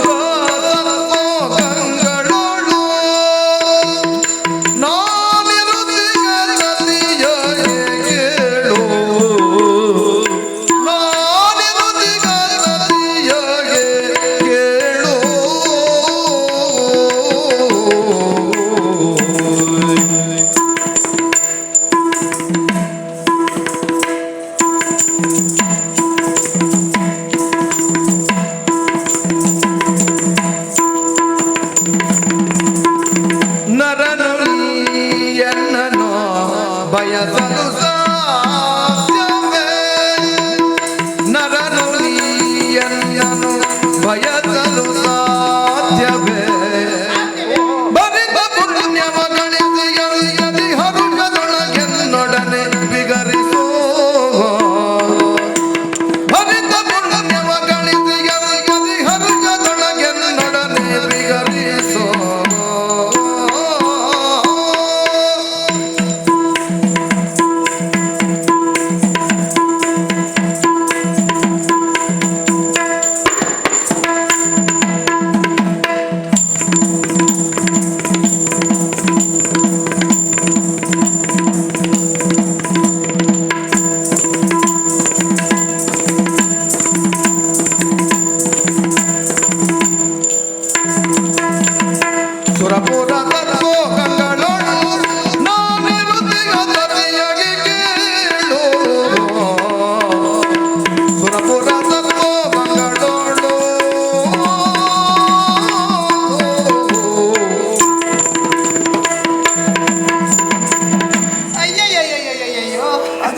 ಒಪ್ಪಿದೆಯಾ? ಒಪ್ಪುವುದೇನು? ಅಂದ್ರೆ ನಗೆ ಆಡ್ತಾ ಇದ್ದಿ, ಸಂತೋಷ ಆಗಿದೆ ನನ್ನ ಮಾತನ್ನು ಕೇಳಿ. ಅಲ್ಲ, ಮಹಾರಾಜ ಹಾ ಬಹಳ ಎತ್ತರಕ್ಕೇರಿದವನು. ಹಾ ನಿಮ್ಮ ಕುರಿತಾಗಿ ಬಹಳ ಗೌರವ. ಹೌದಪ್ಪ. ಆದರೆ ಇಷ್ಟು ಲಘುವಾದಂತಹ ರೀತಿಯಲ್ಲಿ ಮಾತಾಡಬಾರ್ದಾಗಿತ್ತು. ಯಾರು? ನಾನು? ನೀವೇ ಲಘು. ಮತ್ತಿನ್ನೆಂಥದ್ದು? ಎಲ್ಲರೂ ಹೇಳ್ತಾರೆ ನನ್ನಷ್ಟು ಬಿಗು ಯಾರೂ ಇಲ್ಲ ಅಂತ. ಆಕಸ್ಮಿಕವಾಗಿ ಬಂದ ನೀನು ಲಘು ಅಂತ ಹೇಳ್ತೀಯಲ್ಲ, ಹಾಗಾದ್ರೆ ನಿಮ್ಮಲ್ಲಿಯ ಬಿಗು ಹೇಗೆ? ಅದೆಲ್ಲೋ ನಿಮ್ಮನ್ನು ಬಹಳ ದೂರದಿಂದ ನೋಡಿದವರೇ ಹೇಳಬೇಕು, ಅವರು ಬಹಳ ಬಿಗು ಬಿಗು ಅಂತ ಹೇಳಿ. ಹಾಗಾದ್ರೆ ನೀನು ಹೇಳ್ಬೇಕಿತ್ತಲ್ಲ. ಇಲ್ಲ ಇಲ್ಲ ಇಲ್ಲ, ನಮಗೆ ಹತ್ತಿರದಿಂದ ಒಡನಾಟ ಮಾಡಿದ್ರೆ ಗೊತ್ತಾಗುತ್ತದೆ ಈ ವ್ಯಕ್ತಿಗಳು ಹೇಗೆ ಎನ್ನುವ ಹಾಗೆ. ಓ, ನೀವೀಗ ಹಗುರವಾಗುತ್ತಾ ಇದ್ದೀರಿ. ಹೇಗೆ ಹೇಳ್ತೀನಿ ನೀನು? ಚೇಚೆ ಸರಿಯೇ. ನಾನು ಅವರುಗಳು ತರುಣಿ, ನೀವು ತರುಣನಲ್ಲದೇ ಇದ್ದರು ವೃದ್ಧನಲ್ಲ. ಇದು ಸರಿಯಾದ ಮಾತು. ಅಂದ್ರೆ ತಾರುಣ್ಯ ಹೋಗಲಿಲ್ಲ, ಹೋಗಲಿಲ್ಲ, ವೃದ್ಧಾಪ್ಯ ಬರಲಿಲ್ಲ. ವೃದ್ಧಾಪ್ಯ ಬರಲಿಲ್ಲ. ಅಂತೆ ಪ್ರೌಢರು. ಹೌದು ಪ್ರೌಢರು. ಹೌದು. ನೀವು ಒಂದು ಹೆಣ್ಣನ್ನು ಬಯಸುವುದು ಅಪರಾಧವಲ್ಲ, ಸಹಜ ಸಹಜ. ಹಾಗೆಂದು ಅಲ್ಲಿಯೂ ನಾನು ಹಗುರಾಗ್ಲಿಲ್ಲ ಹಾಗಾದ್ರೆ. ಇಲ್ಲ ಇಲ್ಲ ಅದರಾಗ್ಲಿಲ್ಲ. ಬಯಸಿದ್ದು ಯಾರನ್ನು ಎನ್ನುವುದನ್ನು ನೋಡಿಕೊಳ್ಬೇಕು. ಹಾ ಹಾ ಹಾ ಹಾ ಎಲ್ಲಿಯದ್ದನ್ನು ಬಯಸುತ್ತಿದ್ದೇವೆ. ಓ ಹೋ ಹೋ. ಹೌದಾ? ಹಾ. ಮಧ್ಯಾಹ್ನದ ಹೊತ್ತಿಗೆ ಹಸಿವೆ ಆಗುತ್ತದೆ. ಹಾ. ಹಸಿವೆಯಾದಂಥ ಹೊತ್ತಿಗೆ ತಿಂದು ಅರಗಿಸಿಕೊಳ್ಳಬಹುದಾದಂಥ ಅನ್ನವನ್ನೇ ಹುಡುಕಬೇಕೆ ಹೊರತು ಏನೇನನ್ನು ತಿಂದ್ರೆ ಆಗುತ್ತದ? ಅದಾಗುವುದಿಲ್ಲ. ಆಗುದಿಲ್ವಲ್ಲ. ಹಾಗಂತ ನಿಜವಾಗಿ ಹಸಿದವ ಹಾ ಅದು ಹೇಗುಂಟು ಅಂತ ನೋಡ್ಲಿಕ್ಕೆ ಹೋಗುವುದಿಲ್ಲ. ಮೊದಲು ತಿಂತಾನೆ, ಆಮೇಲೆ ಜೀರ್ಣ ಆಗ್ತದೋ ಇಲ್ವೋ ನೋಡ್ತಾನೆ. ಆದ್ರೆ ಇದು ಅಂತ ಜೀರ್ಣ ಆಗುವಂಥದ್ದಲ್ಲ. ಹೌದಾ? ಅಲ್ವೇ ಅಲ್ಲ. ಹಾ. ಯಾಕಾಗಿ ಹೇಳಿದೆ? ಹಾ. ನಾನು ದಿವ್ಯ ಲೋಕದವಳು. ಹಾಗಾದ್ರೆ ಸುರಲೋಕಕ್ಕೆ ಅನುಗುಣವಾದಂತಹ ರೀತಿಯ ಎಲ್ಲಾ ಗುಣಗಳನ್ನು ನಾನು ಹೊಂದಿಕೊಂಡಿದ್ದೇನೆ. ಸರಿ. ನೀವು ಮೃಣ್ಮಯ ಶರೀರವನ್ನು ಹೊಂದಿಕೊಂಡವರು. ಹೌದು. ಭೌತಾತ್ಮಿಕವಾದ ಶರೀರದ ಎಲ್ಲಾ ಛಾಯೆಗಳೂ ನಿಮ್ಮಲ್ಲೂ. ಹೌದು. ನಾನು ಹಾಗಲ್ಲ, ದಿವ್ಯ ಶರೀರವನ್ನು ಹೊಂದಿಕೊಂಡವಳು. ಮತ್ತೆ ನನಗೆ ಹೆಚ್ಚುಗಾರಿಕೆ ಉಂಟು. ಹೌದಪ್ಪ. ಅಂತ ದೇವತೆಗಳೇ ಅವರೇ ಬಿಡುಗಣ್ಣರು, ಅವರಿಗೆ ರೆಪ್ಪೆಗಳಿಲ್ಲ. ಅಂಥವ್ರು ಮತ್ತೆ ಕಣ್ಣರಳಿಸಿಕೊಂಡು ನನ್ನ ಈ ಚೆಲುವಿಕೆಯನ್ನು ಕಾಣುತ್ತಾ ಇದ್ರು. ಅವರಿಗೆ ಸಿಗದೆ ಇರುವಂತೆ ಹೆಣ್ಣು ನಾನು. ಅಂತಹ ಯೋಗ್ಯತಾ ಸಂಪನ್ನಳಾದ ನನ್ನನ್ನು ನೀವು ಬಯಸುತ್ತಾ ಇರುವುದು ಆಗುತ್ತದೆ ಇದು? ಯಾಕಾಗಿ? ಸಾಮಾನ್ಯವಾಗಿ ಆಡುವುದಿದ್ದಾರೆ ಮಾನವ ಜಾತಿಯ ನರಪೋರ. ಬಹಳ ಹಗುರವಾಯ್ತು. ಹಗುರಲ್ಲದೆ ಮತ್ತೆ ಎಂತದ್ದು? ಹಗುರವಾಯ್ತು. ಅಂದ್ರೆ ನಮ್ಮ ಯೋಗ್ಯತೆಯ ಸಮ್ಮುಖದಲ್ಲಿ ನರ ಪ್ರೌಢ ಅಂತಾದ್ರೂ ಹೇಳು, ನರ ಪೋರ ಹೇಳಬೇಡ. ಯಾಕೆ ನಿಮ್ಮ ಮಾತು ಹಾಗಾಗುತ್ತದೆ? ನೀನೇ ಹೇಳಿದ್ದು. ಏನು? ನಾನು ತರುಣ ಅಲ್ಲ. ತರುಣ ಅಲ್ಲ, ಆದ್ರೆ ನಿಮ್ಮ ಬುದ್ಧಿ ಹಾಗಾಯಿತು. ಹೌದಾ? ಬಯಸಿದ್ದರಿಂದ ಚಿನ್ನಕ್ಕೆ ಚಿನ್ನಕ್ಕೆ ಬೆಸುಗೆ ಆಗುತ್ತದೆ ಸ್ವಾಮಿ. ಅಲ್ಲದೆ ಇದ್ದರೆ ಚಿನ್ನಕ್ಕೂ ಬೆಳ್ಳಿ ಆದ್ರೂ ಮಿಶ್ರಣ ಮಾಡೋಣ, ಬೇಡ ಚಿನ್ನಕ್ಕೂ ತಾಮ್ರ ಆದ್ರೂ ಹಾಕಿ ಗಟ್ಟಿ ಮಾಡೋಣ. ಈ ಚಿನ್ನಕ್ಕೆ ಈ ಕಬ್ಬಿಣವ? ಅಂದ್ರೆ ಅಷ್ಟು ಎತ್ತರದವರು ನಾವು, ಇಷ್ಟು ಕೆಳಗಿನವರು ನೀವೆಲ್ಲ ನಮಗೆ ಸರಿಯ? ಸುರರಿಗೆ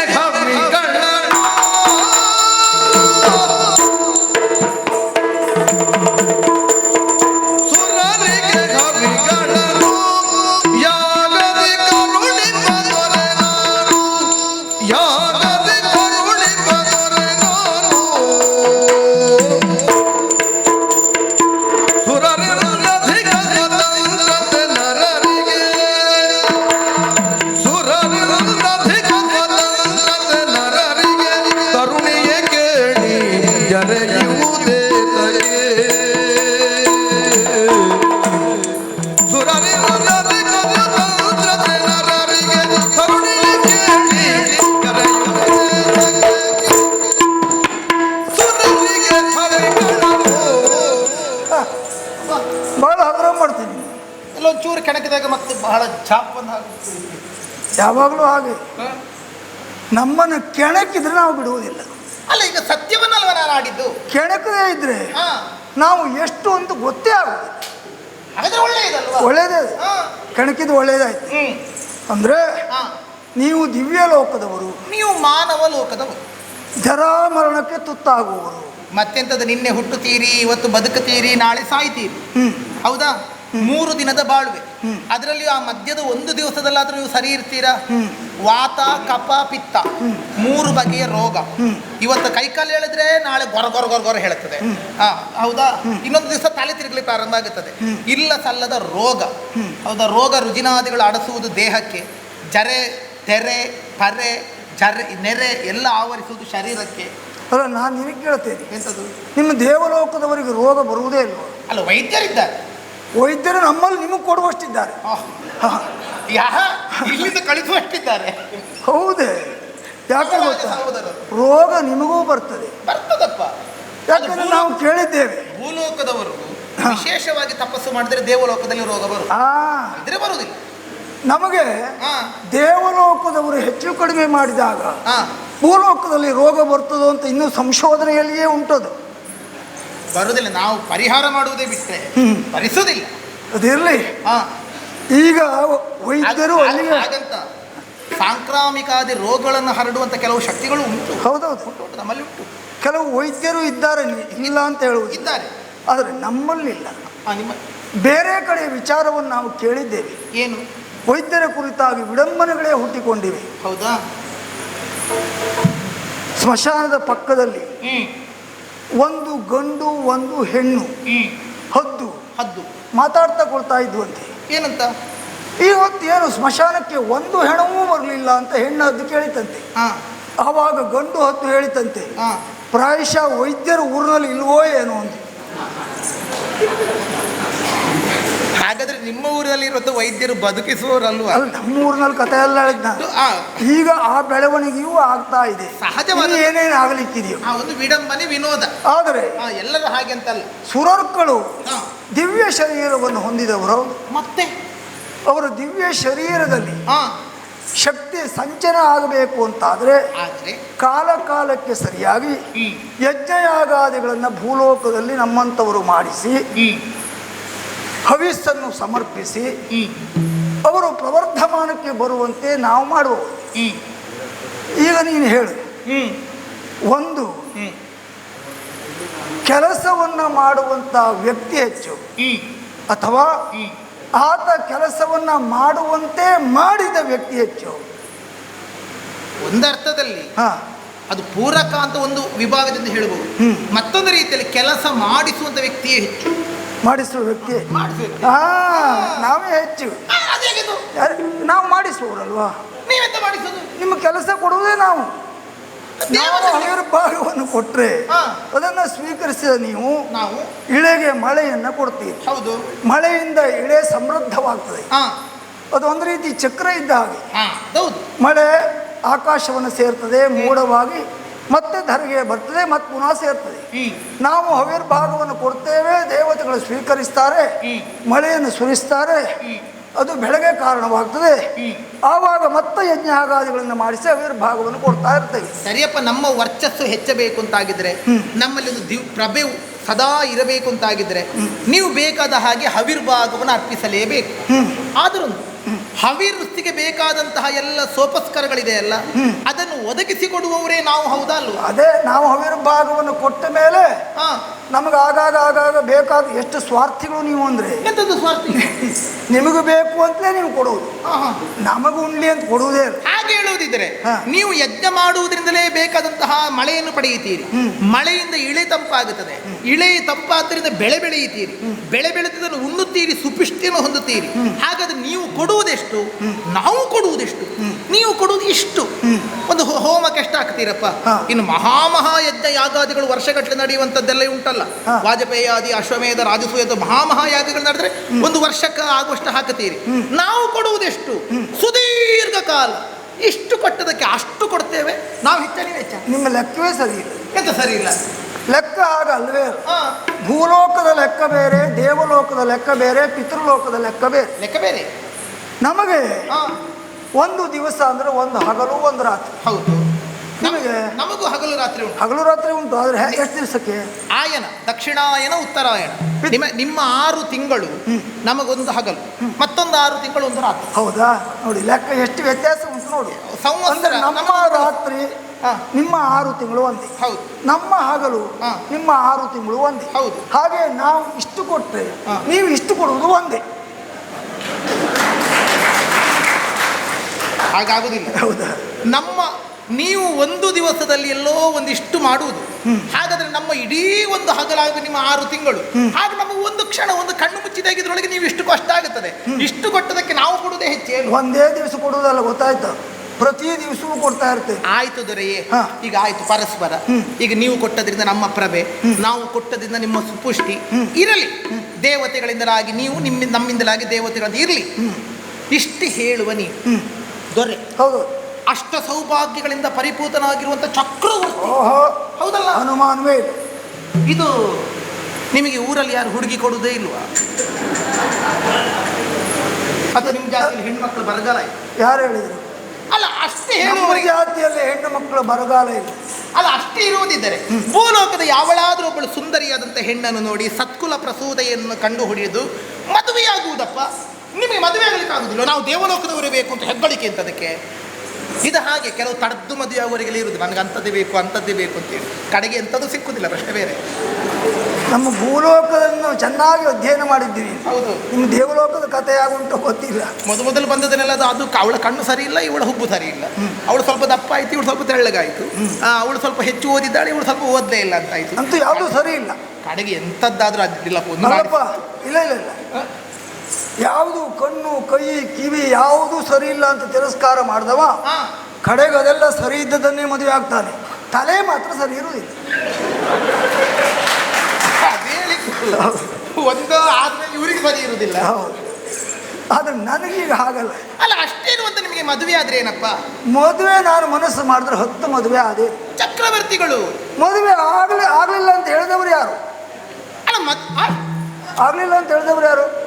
ಮದುವೆ ಹೇಗಿದೆಯಾ ನಿಮಗೆ? ಹೌದಪ್ಪ, ನಿಮಗೆ. ನಮ್ಗೆ ಹೆಣ್ಣು ಕೊಡೋರು ಇಲ್ವಾ? ಆಗಲ್ಲ, ನಿಮಗೆ ನೋಡಿದ್ರೆ ಗೊತ್ತಾಗುದಿಲ್ಲ. ಹಾಗೆ ಈಗ ಭೂಲೋಕದ ಹೆಣ್ಣು ಮಕ್ಕಳು ಅಂತ ಆದ್ರೆ ಮದುವೆ ಆದ್ರೆ ಕೊರಳಲ್ಲಿ ಮಾಂಗಲ್ಯ, ಕಾಲಲ್ಲಿ ಕಾಲುಂಗುರ, ಒಂದು ಲಕ್ಷಣ ಇರುತ್ತದೆ. ಈ ಗಂಡು ಮಕ್ಕಳಿಗೆ ಹಾಗಲ್ಲ, ಮದುವೆ ಆಗಿದೆಯೋ ಇಲ್ಲೋ ಗೊತ್ತೇ ಆಗುದಿಲ್ಲ. ಹಾಗೆ ಹೇಳಿ, ಖಂಡಿತ ಗೊತ್ತಾಗುದಿಲ್ಲ. ಹೌದೌದು. ಆದ್ರೆ ಮುಖ ನೋಡಿದ್ರೆ ಗೊತ್ತಾಗ್ತದೆ. ಹೇಗದು? ನೀನು ಮದುವೆ ಆಗದೆ ಇದ್ದ ಹುಡುಗರು ಮುಖ ನೋಡು, ಮದುವೆ ಆದವರ ಮುಖ ನೋಡು. ಮುಖ ನೋಡಿದ್ರೆ ಗೊತ್ತಾವ ಇವನಿಗೆ ಮದುವೆ ಆಗಿದೆ. ಬಿದ್ದ ಕಷ್ಟದಲ್ಲಿ ಬಿದ್ದ, ಮುಖ ನೋಡಿದ್ರೆ ಗೊತ್ತಾಗ್ತದೆ. ಹೌದೌದು. ನಿಮ್ಮ ಕಾಲುಂಗುರ ಅದು ಯಾವುದೂ ಬೇಡ ನಮಗೆ, ಮುಖವೇ ಸಾಕು. ನನಗೆ ಮದುವೆ ಆಗಿದೆ. ಹೆಣ್ಣಿಗೆ ಮೂಗುತಿಯ ಭಾರ, ಗಂಡನಿಗೆ ತಲೆ ತುಂಬ ಭಾರ. ಹೌದು. ಇರ್ಲಿ, ಮದುವೆ ಆಗಿದೆಯಾ? ಮದುವೆ ಆಗಿದೆ. ಮದುವೆ ಆಗುವಾಗ ಎಲ್ಲ ನಮ್ಮ ನೆಂಟರಿಷ್ಟರೆಲ್ಲರೂ ಭಾಗಿಯಾಗಿದ್ದಾರೆ. ಮತ್ತೆ ಒಂದು ಮಾತ್ರ ಮದುವೆ ಆಗಿದೆ. ಹೌದು. ಬೇಸರ ಮಾಡಬೇಡಿ, ಸಿಟ್ಟು ಮಾಡಬೇಡಿ. ಅದು ಎರಡಕ್ಕೂ ಅವಕಾಶ ಉಂಟು ಅಂತ ಆಯ್ತು. ಹೇಳು. ಯಾಕೆ ಗೊತ್ತೇ? ಮದುವೆ ಆಗಿದೆ ಅಲ್ಲ? ಹೌದು. ಹೆಂಡತಿ ಸರಿ ಇಲ್ವಾ? ಅಲ್ಲಿ ಯಾಕೆ ಅಂತ ಕೇಳಿದ್ರೆ ಅಂತ ಹೇಳಿದ್ರೆ, ಈಗ ಹೆಂಡತಿ ಚಂದದ ಬಳಿ ಇದ್ದಾಳೆ ಅಂತ ಆದರೆ, ಮದುವೆಯಾದ ಮೇಲೆ ಒಂದು ಚಂದದ ಹೆಂಡತಿ ಇದ್ದಾಳಂತ ಆದಮೇಲೆ ಮತ್ತೆ ಮತ್ತೊಂದು ಹೆಣ್ಣನ್ನು ಬಯಸುವುದು ಎಂಥದಕ್ಕೆ? ಮನೆ ಊಟ ಸರಿ ಇಲ್ಲದಿದ್ದರೆ ಮಾತ್ರ ಅಲ್ವಾ ಹೊರಗಡೆ ಊಟ ಬೇಕು ಅಂತ ಅನ್ನಿಸುವುದು. ಮನೆಯ ಬಾವಿ ನೀರಿನ ಕೊರತೆ ಆದರೆ ಅಲ್ವಾ ಹೊಳೆಯಲ್ಲಿ ಹೋಗಿ ಮುಳುಗುವುದು. ಮನೆಯಲ್ಲಿ ಒಳ್ಳೆಯ ಸಿಹಿ ನೀರಿದ್ರೆ ಮತ್ತೆ ಎಂಥದಕ್ಕೆ? ನಿನಗೆ ಭೂಲೋಕದ ಕಥೆಯೇ ಸರಿಯಾಗಿ ಗೊತ್ತಿಲ್ಲ. ನಾನು ಹೊಸದು ಬಂದದ್ದು. ಮನೆ ಊಟ ಚೆನ್ನಾಗಿದ್ರು ಬೇರೆ ಮನೆ ಊಟಕ್ಕೆ ಹೋಗುವುದಿಲ್ಲ ಅಂತ ಏನೂ ಇಲ್ಲ. ಯಾಕೆ ಹೋಗ್ತಾರೆ? ಇದು ಮನೆಯ ಊಟದ ಹಾಗೆ ಉಂಟೋ ನೋಡುವಂತಲೇ ಹೋಗುದು. ಹೌದು. ನನ್ನ ಹೆಂಡತಿ ಏನಪ್ಪ ನನಗೆ ಗೊತ್ತಿಲ್ಲ. ಚಂದ ಬಡಿಸ್ತಾರ? ಹೌದೇ, ಚಂದ ಅಂದ್ರೆ ಚಂದ, ಅನುಮಾನವೇ. ಸತ್ಕುಲ ಪ್ರಸೂತಿ. ಹೌದು. ಅರಸ ಚಕ್ರವರ್ತಿ ಅಲ್ವೇ? ಇನ್ನೊಂದು ಈಗ ಬಯಸಬಾರ್ದು ಅಂತೇನಿಲ್ಲ. ಮದುವೆಯಾಗಿರ್ತದೆ, ಹೆಂಡತಿ ಚಂದದವಳು ಇರ್ತಾಳೆ, ಗುಣವೂ ಒಳ್ಳೆಯದಿರುತ್ತದೆ. ಅಂತಹ ರಾಜಾದಿರಾಜರು ವಂಶವನ್ನು ಉಳಿಸುವುದಕ್ಕೆ, ಬೆಳೆಸುವುದಕ್ಕೆ ಅಂದ್ರೆ ಸಂತಾನಕ್ಕೋಸ್ಕರವಾಗಿ ಮದುವೆಯಾಗುವುದುಂಟು. ಈಗ ಮದುವೆಯಾಗಿ ಬಹಳ ಕಾಲ ಆಯ್ತಾ? ಕೆಲವು ಕಾಲಗಳು. ತೊಟ್ಟಿಲು ಕಟ್ಟಲಿಲ್ವಾ? ತೊಟ್ಟಿಲು ಕಟ್ಟಲಿಲ್ವಾ? ಯಾರು ಹೇಳಿದ್ರು? ಯಾರು ಹೇಳಿದ್ರು ನಿಮಗೆ? ಹೆತ್ತಿದ್ದಾಳ ನಿಮ್ಮ ಹೆಂಡತಿ? ಹೌದೇ? ನೀನು ಆಶ್ಚರ್ಯದಲ್ಲಿ ಹೆತ್ತಿದ್ದಾಳು ನಿಮ್ಮ ಹೆಂಡತಿ? ಈಗ ಸಂತಾನವೂ ಆಗಿದೆ ಅಂದ್ರೆ ಒಂದು ಹುಟ್ಟು ಬಂಜೆ ನಾನು ಮದುವೆ ಆಗಿದ್ದೇನೆ ಹೇಳಿದಲ್ಲ. ಅಲ್ಲ, ಈಗ ಸಂತಾನ ಇಲ್ಲದೆ ಇದ್ದರೆ ಮತ್ತೊಂದು ಹೆಣ್ಣನ್ನು ಬಯಸುವುದು ಸಹಜ. ಹಾಗೇನಿಲ್ಲ. ಸಂಧ್ಯಾವಳಿ ಮನದನ್ನೇ, ಮನವನ್ನು ಮನೆಯನ್ನು ಬೆಳಗುವಂತ ಮಡದಿಯೇ ಹೌದು. ಮತ್ತೆ ಸತ್ಸಂತಾನವನ್ನು ಅನುಗ್ರಹಿಸಿದ್ದಾಳೆ ನಮ್ಮ ಕುಲಕ್ಕೆ. ಎದೆ ಎತ್ತರಕ್ಕೆ ಬೆಳೆದು ನಿಂತಿದ್ದಾನೆ ಧರ್ಮಾಂಗದ ಅಂತ ಅವನ ಹೆಸರು. ನಿಮಗ? ಹೌದೇ? ಗೊತ್ತೇ ಆಗುದಿಲ್ಲ. ಯಾವುದು? ಅಲ್ಲ, ಅಷ್ಟು ಎತ್ತರದ ಮಗ ಇದ್ದಾನೆ ಅಂತ. ನೀನು ಮದುವೆ ಆಗು, ಇನ್ನೂ ಕೆಲವು ನಿನಗೆ ಗೊತ್ತಾಗದೇ ಇದ್ದ ಸಂಗತಿಗಳು ಉಂಟು. ಅಲ್ಲ ಈಗ ಇನ್ನೊಮ್ಮೆ ಬೇಸರ ಮಾಡಬೇಕು. ಇಲ್ಲ, ಸಿಟ್ಟು ಮಾಡಬೇಕು. ಇನ್ನು ಬೇಸರವೂ ಇಲ್ಲ, ಸಿಟ್ಟು ಇಲ್ಲ. ಹೆಂಡತಿ ಚಂದ ಇದ್ದಾಳೆ, ಸತ್ಕುಲ ಪ್ರಸೂತೆ, ಸದ್ಗುಣ ಸಂಪನ್ನೆ, ಸಂತಾನವನ್ನೂ ಹೆತ್ತುಕೊಟ್ಟಿದ್ದಾಳೆ, ಹೌದು, ವಂಶ ಉಳಿಸಿದ್ದಾಳೆ. ಹೌದು. ಅಂತ ಒಳ್ಳೆ ಹೆಂಡತಿ ಮನೆಯಲ್ಲಿದ್ರು ಹೊರಗಡೆ ಬಂದಾಗ ನಿಮ್ಮ ಬುದ್ಧಿ ಹೀಗೆ ಅಲ್ವಾ? ಏನು ಮತ್ತೊಂದು ಹೆಣ್ಣನ್ನು ಬಯಸುವುದು? ಹಾಗಲ್ಲ. ಮತ್ತೆ ಚಕ್ರವರ್ತಿಯಾದವನಿಗೆ ಆಕಸ್ಮಿಕವಾಗಿ ಕಾಣಸಿಕ್ಕಂತ ಹೆಣ್ಣು ಬೇಕು ಅಂತ ಅನ್ನಿಸ್ತದೆ ಅಂತ ಆದರೆ ಅದಕ್ಕೆ ಯಾವುದೋ ಒಂದು ದೈವ ಸಂಕಲ್ಪ ಉಂಟು, ವಿಧಿ ಚೋದನೆ ಉಂಟು ಅಂತಲೇ ಅರ್ಥ. ನಾನು ಕಾಮುಕನ? ಹೌದಾ? ಹೌದು. ಅದು ನೀವು ರತಿ ಕೇಳಿ ಯಾವ ಕಾಮದಳು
ಬಯಸುತ್ತಾ ಇರುವುದು ಹಾ. ಕೇವಲ ಭೋಗ ಸುಖಕ್ಕೋಸ್ಕರವಾಗಿ, ಧರ್ಮಪತ್ನಿಯಾಗಿ ಅಲ್ಲ, ಅಲ್ಲ ಉಪಪತ್ನಿಯಾಗಿ ಅಲ್ಲ, ಚಚೆ ಕೇವಲ ಭೋಗ ಪತ್ನಿಯಾಗಿ. ದೇವಲೋಕ, ಸರಿ, ಆ ಲೋಕದವರು ಹೇಗಿರ್ತಾರೆ? ನನಗೇನು ಯಾವ ನಿಬಂಧನೆಗಳು ಇಲ್ಲ. ಹ ನಿಮ್ಮ ಜೊತೆ ಇರಲೇಬೇಕೆನ್ನುವಂಥ ಯಾರ ಒತ್ತಾಯ ಇಲ್ಲದೆ ಇದ್ದರು, ಹ ಇರಬಾರದು ಎನ್ನುವಂಥ ಯಾರ ಆತಂಕವೂ ಇಲ್ಲ, ಅದು ಬೇಕು. ಅಡೆತಡೆಯೂ ಇಲ್ಲ. ಹೌದು. ಆದರೆ ನಾನು ಇದ್ರೆ ಆತೀತು ಅಂತ ನಾನು ಯೋಚನೆ ಮಾಡುದು. ಯಾಕೆ? ನನಗಲ್ಲ, ಹ. ನಿಮಗೆ. ಯಾಕೆ? ನನಗಾದೀತು ಅಲ್ಲ, ಕೂಡೀತು ಅಂತ. ಓ ಅಂದ್ರೆ ಯಾಕಂದ್ರೆ ಹಾ. ನಾನು ಆಡಿದೆ, ನಾವು ದಿವ್ಯ ಲೋಕದವರು, ದೇವಲೋಕವನ್ನು ಆಡುವುದೇ ಭೋಗ ಭೂಮಿ ಎನ್ನುವ ಹಾಗೆ. ಇದು ಕರ್ಮ ಭೂಮಿ. ಹಾಗಾದ್ರೆ ಭೋಗ ವಿಲಾಸಗಳಿಂದಲೇ ಕಾಲವನ್ನು ಕಳೆಯುವಂಥವರು ನಾವಿದ್ದೇವೆ. ಅಲ್ಲಿರುವಂಥ ಹೆಣ್ಣಾದಂತಹ ನನ್ನನ್ನು ತಣಿಸುವುದಕ್ಕೆ, ಮಣಿಸುವುದಕ್ಕೆ ಈಗ ನೀವು ಬೇಕು ಬೇಕು ಅಂತ ಹಠ ಹಿಡ್ತೀರಿ. ನಾಳೆ ಎಲ್ಲಿಯಾದರೂ ನಾ ಬೇಕು ಅಂತ ಹಠ ಹಿಡಿದರೆ ನಿಮಗೆ ನನ್ನನ್ನು ತಣಿಸುವುದಕ್ಕಾದೀತ? ಆದೀತ? ಒಬ್ಬ ಮಾನವನಾದಂತ ನಿಮಗೆ ದೇವಕನ್ನಿಕೆಯನ್ನು ತಣಿಸುವುದಕ್ಕಾದೀತ? ಅಲ್ಲ, ಅನುಮಾನ. ಹಾಗಾಗಿದೆ, ನಾನು ಹೋಗ್ತೇನೆ ಅಂತ ಹೇಳಿದ್ದು. ಸ್ವಲ್ಪ ನಿಲ್ಲು. ಏನು? ಚಂದಿರಾನನೆ ಕೇಳು ಕಷ್ಟವೆನಿತಾದೊಡನು, ಚಂದಿರಾನನೆ ಕೇಳು ಕಷ್ಟವೆನಿತಾದೊಡ ಮುಂದೆ ರಾಷ್ಟ್ರ ಸಂಪತ್ತು ಸದ್ಭೋಗಗಳೆಂದು ಹೋಗಲಿ,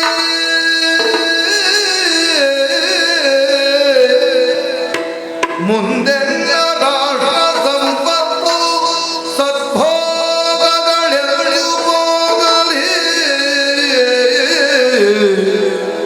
ಬಂದು ಸತಿ ಸುತರ ತೊರೆದೊಡಂ ಹಿಂದುಗಳೆಯದೆ ನಿನ್ನನು,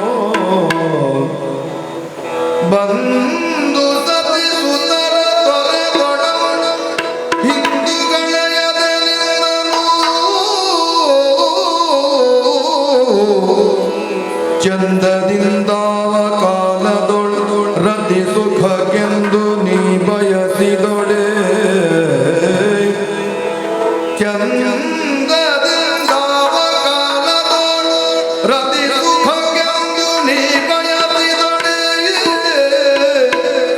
ಸಮ್ಮತಿಸಿ ತೋಷಿಪೆನೋ, ಸಮ್ಮತಿಸಿ ತೋಷಿಪೆನೋ,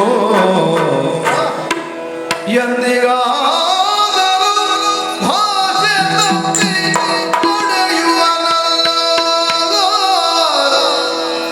ಎಂದಿಗಾದರೂ ಭಾಷೆ ತಪ್ಪಿ ನಡೆಯುವನಲ್ಲ, ಸುಂದರಾಂಗಿಯೇ ನಂಬಿಕೋ, ಸುಂದರಾಂಗಿಯೇ ನಂಬಿಕೋ, ನಂಬಿಕೋ,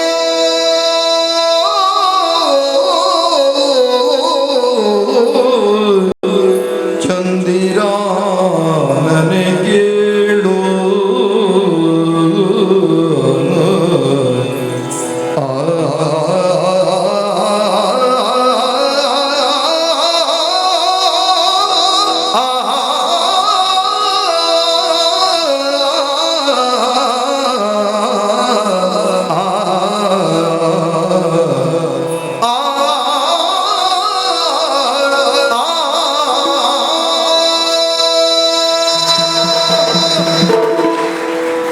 ಏನೇನೂ ತಪ್ಪಿಲ್ಲ. ನಿನ್ನ ನೆಲೆಯಲ್ಲಿ ಸಮರ್ಪಕವಾಗಿದೆ, ಸಾಧುವಾಗಿದೆ. ಯಾಕೆಂದ್ರೆ ದಿವ್ಯ ಲೋಕದವಳು ನೀನು, ಹೌದು. ಕೇವಲ ಭೂಲೋಕದವ ನಾನು. ಈಗೇನೋ ನಾನು ಯೌವನವನ್ನು ಹೊಂದಿರಬಹುದು, ನಾಳೆಯ ದಿವಸ ಸಹಜವಾದ ರೀತಿಯಲ್ಲಿ ಪ್ರಕೃತಿಯಂತೆ, ದೇಹ ಪ್ರಕೃತಿಯಂತೆ ಹಾ. ವೃದ್ಧಾಪ್ಯ ಆವರಿಸಬಹುದು. ಅಲ್ಲ, ಮನಸ್ಸು ತಣಿದ ಬಳಿಕ ಬೇಡ ಅಂತ ವೈರಾಗ್ಯವು ಬಾಧಿಸಬಹುದು. ಆಗ ನಾನೇನು ಮಾಡುವುದು? ಪ್ರಾಕೃತಿಕವಾಗಿ ಅದೆಲ್ಲ ಬಂದೇ ಬರ್ತದೆ. ಒಂದಾದ ಮೇಲೆ ಒಂದು ಪರ್ಯಾಯ ಅವಸ್ಥೆಗಳು ಅದು. ಹೌದು. ಆದರೆ ಆದರೆ ಭೂಲೋಕದಲ್ಲಿ ದೇವಲೋಕದವರ ರೋಗವನ್ನು, ದೇವಲೋಕದ ವೈದ್ಯರನ್ನು ತೃಪ್ತಿಪಡಿಸಿದ ಮಹರ್ಷಿಗಳಿಲ್ಲವ? ಇದ್ದಾರಪ್ಪ. ಯಾವ ಕಾಲದಲ್ಲಿ ಚಿರ ಯುವಕನಾಗಿಯೇ ಇರುವಂತ ಔಷಧವನ್ನು ಕೊಡುವ ಶವನ ಮಹರ್ಷಿಗಳಿದ್ದಾರೆ, ಪ್ರಪಂಚ ಕೊಟ್ಟಿದ್ದಾರೆ ಅವರು. ನೀವೆಂತ ಆ ಪ್ರಾಶನವನ್ನೇ ತಿದ್ದುಕೊಂಡು ಮಾತಾಡೋದು? ನೀವೆಂತ ಸಂದರ್ಭ ಬಂದರೆ ಸೇವಿಸಬಹುದು, ತೊಂದರೆ ಇಲ್ಲ ಅಂತ. ಆ ಧೈರ್ಯ. ಆದರೆ ನಿನಗೆ ನನ್ನ ಮೇಲೆ ಅನುಮಾನ. ಹೆಂಡತಿ ಇದ್ದಾಳೆ, ಮಗ ಇದ್ದಾನೆ. ಆ ಕಾರಣಕ್ಕೋಸ್ಕರವಾಗಿ ನನಗೆ ಧರ್ಮಪತ್ನಿಯಾಗುವಂತ ಸ್ಥಾನವಿಲ್ಲ. ಇಲ್ಲ. ನನ್ನ ಬಯಕೆಯೂ ಅದಲ್ಲ. ಹಾಗಾದ್ರೆ ನಾನೀಗ ಬೇಕಾದರೂ ಸುಖ ಕೊಡುವ, ಸುಖ ಪಡೆಯುವ. ಈಗ ನಿಮಗೆ ಬೇಕಾದ ಹಾಗೆ ಸುಖ ಪಡೆಯುತ್ತೀರಿ, ನಾ ಸುಖ ಕೊಡಬೇಕು. ನನಗೆ ಬೇಕಾದ ಹಾಗೆ ಸುಖ ಕೊಡುವುದಕ್ಕೆ ನಿಮ್ಮಿಂದ ಸಾಧ್ಯವೇ? ಅದರಲ್ಲಿಯೂ ಹೆಂಡತಿ ಮಗು ಇರುವಾಗ ಯಾವುದಾದರೂ ಸಂಕೋಚ ದಾಕ್ಷಿಣ್ಯಕ್ಕೆ ಕಟ್ಟು ಹೊಡೆದು ಹಿಂದುಳಿದರೆ ಎನ್ನುವ ಸಂದೇಹ. ಹೌದು, ಬಿಡು. ನನ್ನ ಅಧಿಕಾರ ಹೋಗಲಿ, ನನ್ನ ಸಂಪತ್ತು ಹೋಗಲಿ, ಸರ್ವವು ಸೂರೆಯಾಗಲಿ, ಹೆಂಡತಿ ಮಕ್ಕಳು ವಿರೋಧಿಸಲಿ, ಅವರನ್ನು ದೂರೀಕರಿಸಿ ಆದರೂ ನೀನು ಯಾವ ಕಾಲದಲ್ಲಿ ಬಯಸುತ್ತೀಯೋ ಆ ಕಾಲದಲ್ಲಿ ರತಿಗಳಿಗೆ ನಾನು ಒದಗುತ್ತೇನೆ. ನನ್ನ ಭಾಷೆ ನಂಬು. ಬೇಡ ಬೇಡ ಬೇಡ ನಂಬೆನು ನಂಬೆನು ಬೇಡ ನಂಬೆನು ನಂಬೆನು ಎನ್ನ ಮೇಲ್ ಮಾಡಲಾಗದು ಮನವನು ಎನ್ನ ಮೇಲ್ ಮಾಡಲಾಗದು ಮನವನು ರೂಢಿ ಪಾಲನೆ ಮಾತನು ಮೀರಿದರೆ ಮಾಡು ಭಾಷೆ ಋಣವನು.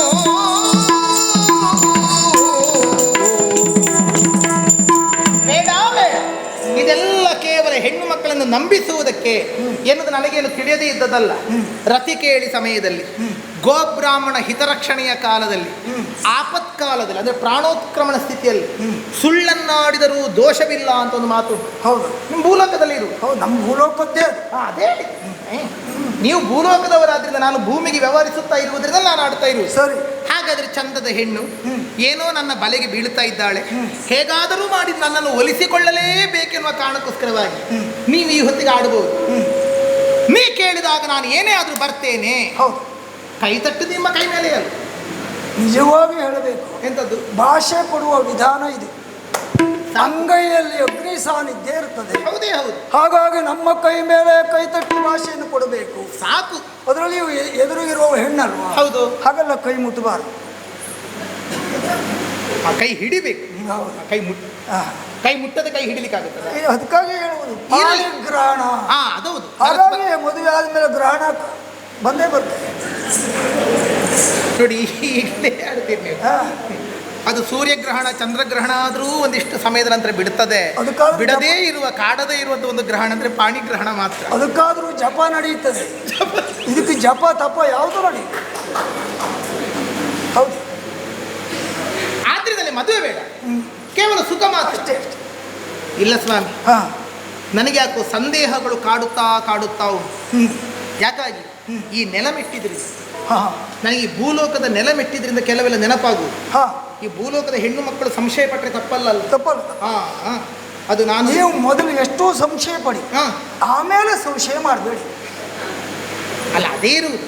ಯಾಕಂದ್ರೆ ಇದು ಒಂದು ಗಂಡ ಹೆಂಡತಿ ಸಂಬಂಧದ ಕುರಿತಾಗಿ ನನಗೊಂದು ನೆನಪಾಗುದು. ಅಂದ್ರೆ ಈ ಯಾವಾಗಲೂ ಗಂಡನ ಮೇಲೆಯೇ ನಂಬಿಕೆ ಇಲ್ಲದಿರುವಂತ ಒಂದು ಹೆಣ್ಣು, ಸಂಶಯ. ಹೌದಾ? ಒಮ್ಮೆ ಹೊರಗಡೆ ಹೋಗಿ ಬಂದಂತ ಗಂಡನ ಬಟ್ಟೆಯಲ್ಲಿ ಒಂದು ಉದ್ದದ ಕಪ್ಪು ಕೂದಲು ಸಿಕ್ಕಿತಂತೆ. ಆಗ ಹೆಂಡತಿ ಗಲಾಟೆ ಮಾಡಿದ್ಲಲ್ಲ, ಅನುಮಾನ. ನೀವೆಲ್ಲೋ ಇವತ್ತು ಉದ್ದ ತಲೆ ಕೂದಲಿದ್ದ ಹೆಣ್ಣಿನ ಹತ್ತಿರ ಹೋಗಿ ಬಂದಿದ್ದೀರಿ. ಅವನ ಹೆಂಡತಿ ಕೂದಲೇ ಇಲ್ವಾಗಿತ್ತು.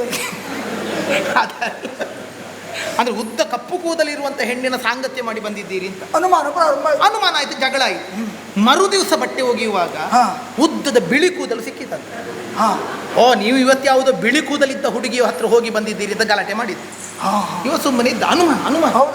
ಮರು ದಿವಸ ಬಟ್ಟೆ ಒಗೆಯುವಾಗ ಕೂದಲೇ ಸಿಗ್ಲಿಲ್ಲ, ಆಗ್ಲೂ ಗಲಾಟೆ ಮಾಡಿದ್ದು. ಯಾಕೆ?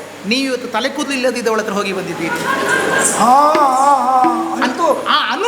ಅನುಮಾನಕ್ಕೆ ಕಾರಣ ಬೇಡ.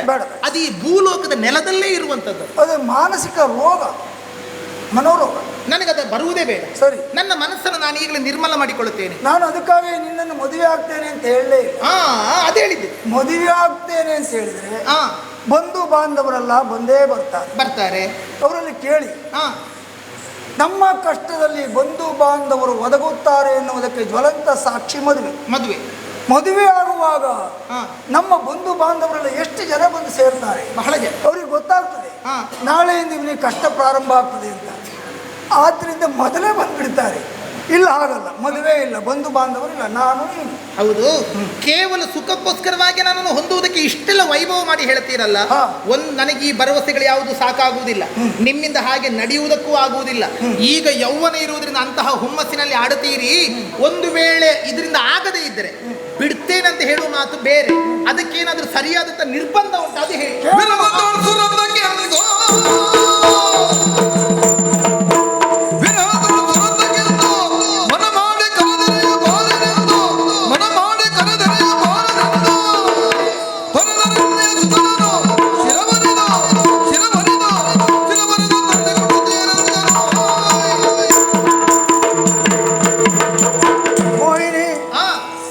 ಭರವಸೆಗಾಗಿ ಆಡುವ ಮಾತು. ನಾಳೆ ಬಂದು ಕೇಳಿದಾಗ ನೀವು ಆಗುದಿಲ್ಲ ಹೇಳಿದ್ರೆ, ಜೊತೆಯಲ್ಲಿ ನನ್ನ ಪೌರುಷದ ಪ್ರಶ್ನೆಯೂ ಇಲ್ಲಿ ಅಡಕವಾಗಿದೆ. ಮತ್ತೆ ಒಬ್ಬ ಪುರುಷನಾಗಿ ಒದಗಬೇಕು, ಸಾಧ್ಯವಾದೀತು ಕಾಲಾಂತರದಲ್ಲಿ ಉಂಟಾ.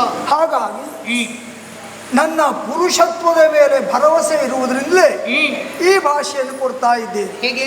ಯಾವ ಕಾಲಕ್ಕೆ ನೀನು ರತಿಕೇಳಿಗೆ ಬಂದು ಕರೆಯುತ್ತೀಯೋ ಆ ಕಾಲಕ್ಕೆ ನಾನು ಒಂದೊಮ್ಮೆ ಒದಗಲಿಲ್ಲ ಅಂತಾದರೆ ಆದರೆ ಮಾತಿಗೆ ತುಪ್ಪಿದ್ದಕ್ಕಾಗಿ ಪ್ರಾಯಶ್ಚಿತ್ತ ಯಾವುದು ಗೊತ್ತಾ? ಯಾವುದು?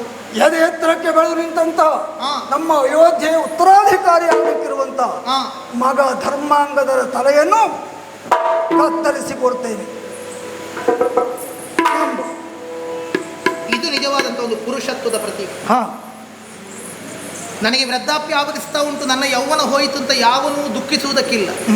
ತನ್ನ ಮಗ ಯೌವನವಂತನಾದಾಗ ನನ್ನ ಯೌವನ ಅಲ್ಲಿ ಉಂಟು ಅಂತ ನೋಡಿ ಅವನು ಸಮಾಧಾನ ಹೊಂದಬೇಕು. ಹೌದು. ಈಗ ನಿಮ್ಮ ಅಂತ ತಾರುಣ್ಯ ನಿಮ್ಮ ಮಗನತ್ತ ಜಾರುತ್ತಾ ಇದೆ, ಆದರೂ ನಾನೊಬ್ಬ ಪುರುಷ ನಿನಗಿದ್ದೇನೆ ಅಂತ ಒದಗಿ ಬಂದಿದ್ದೀನಿ. ಹಾಗಾದ್ರೆ ಸತಿಗೆ ಪುರುಷನಾಗಿ ಒದಗಿ ಬರುವುದಕ್ಕೆ ನಿಮಗೆ ಆಗದೇ ಇದ್ದರೆ ನಿಮ್ಮ ಪುರುಷತ್ವದ ಪ್ರತೀಕವಾದಂತ ನಿಮ್ಮ ಮಗನ ತಲೆ ಕಡಿ.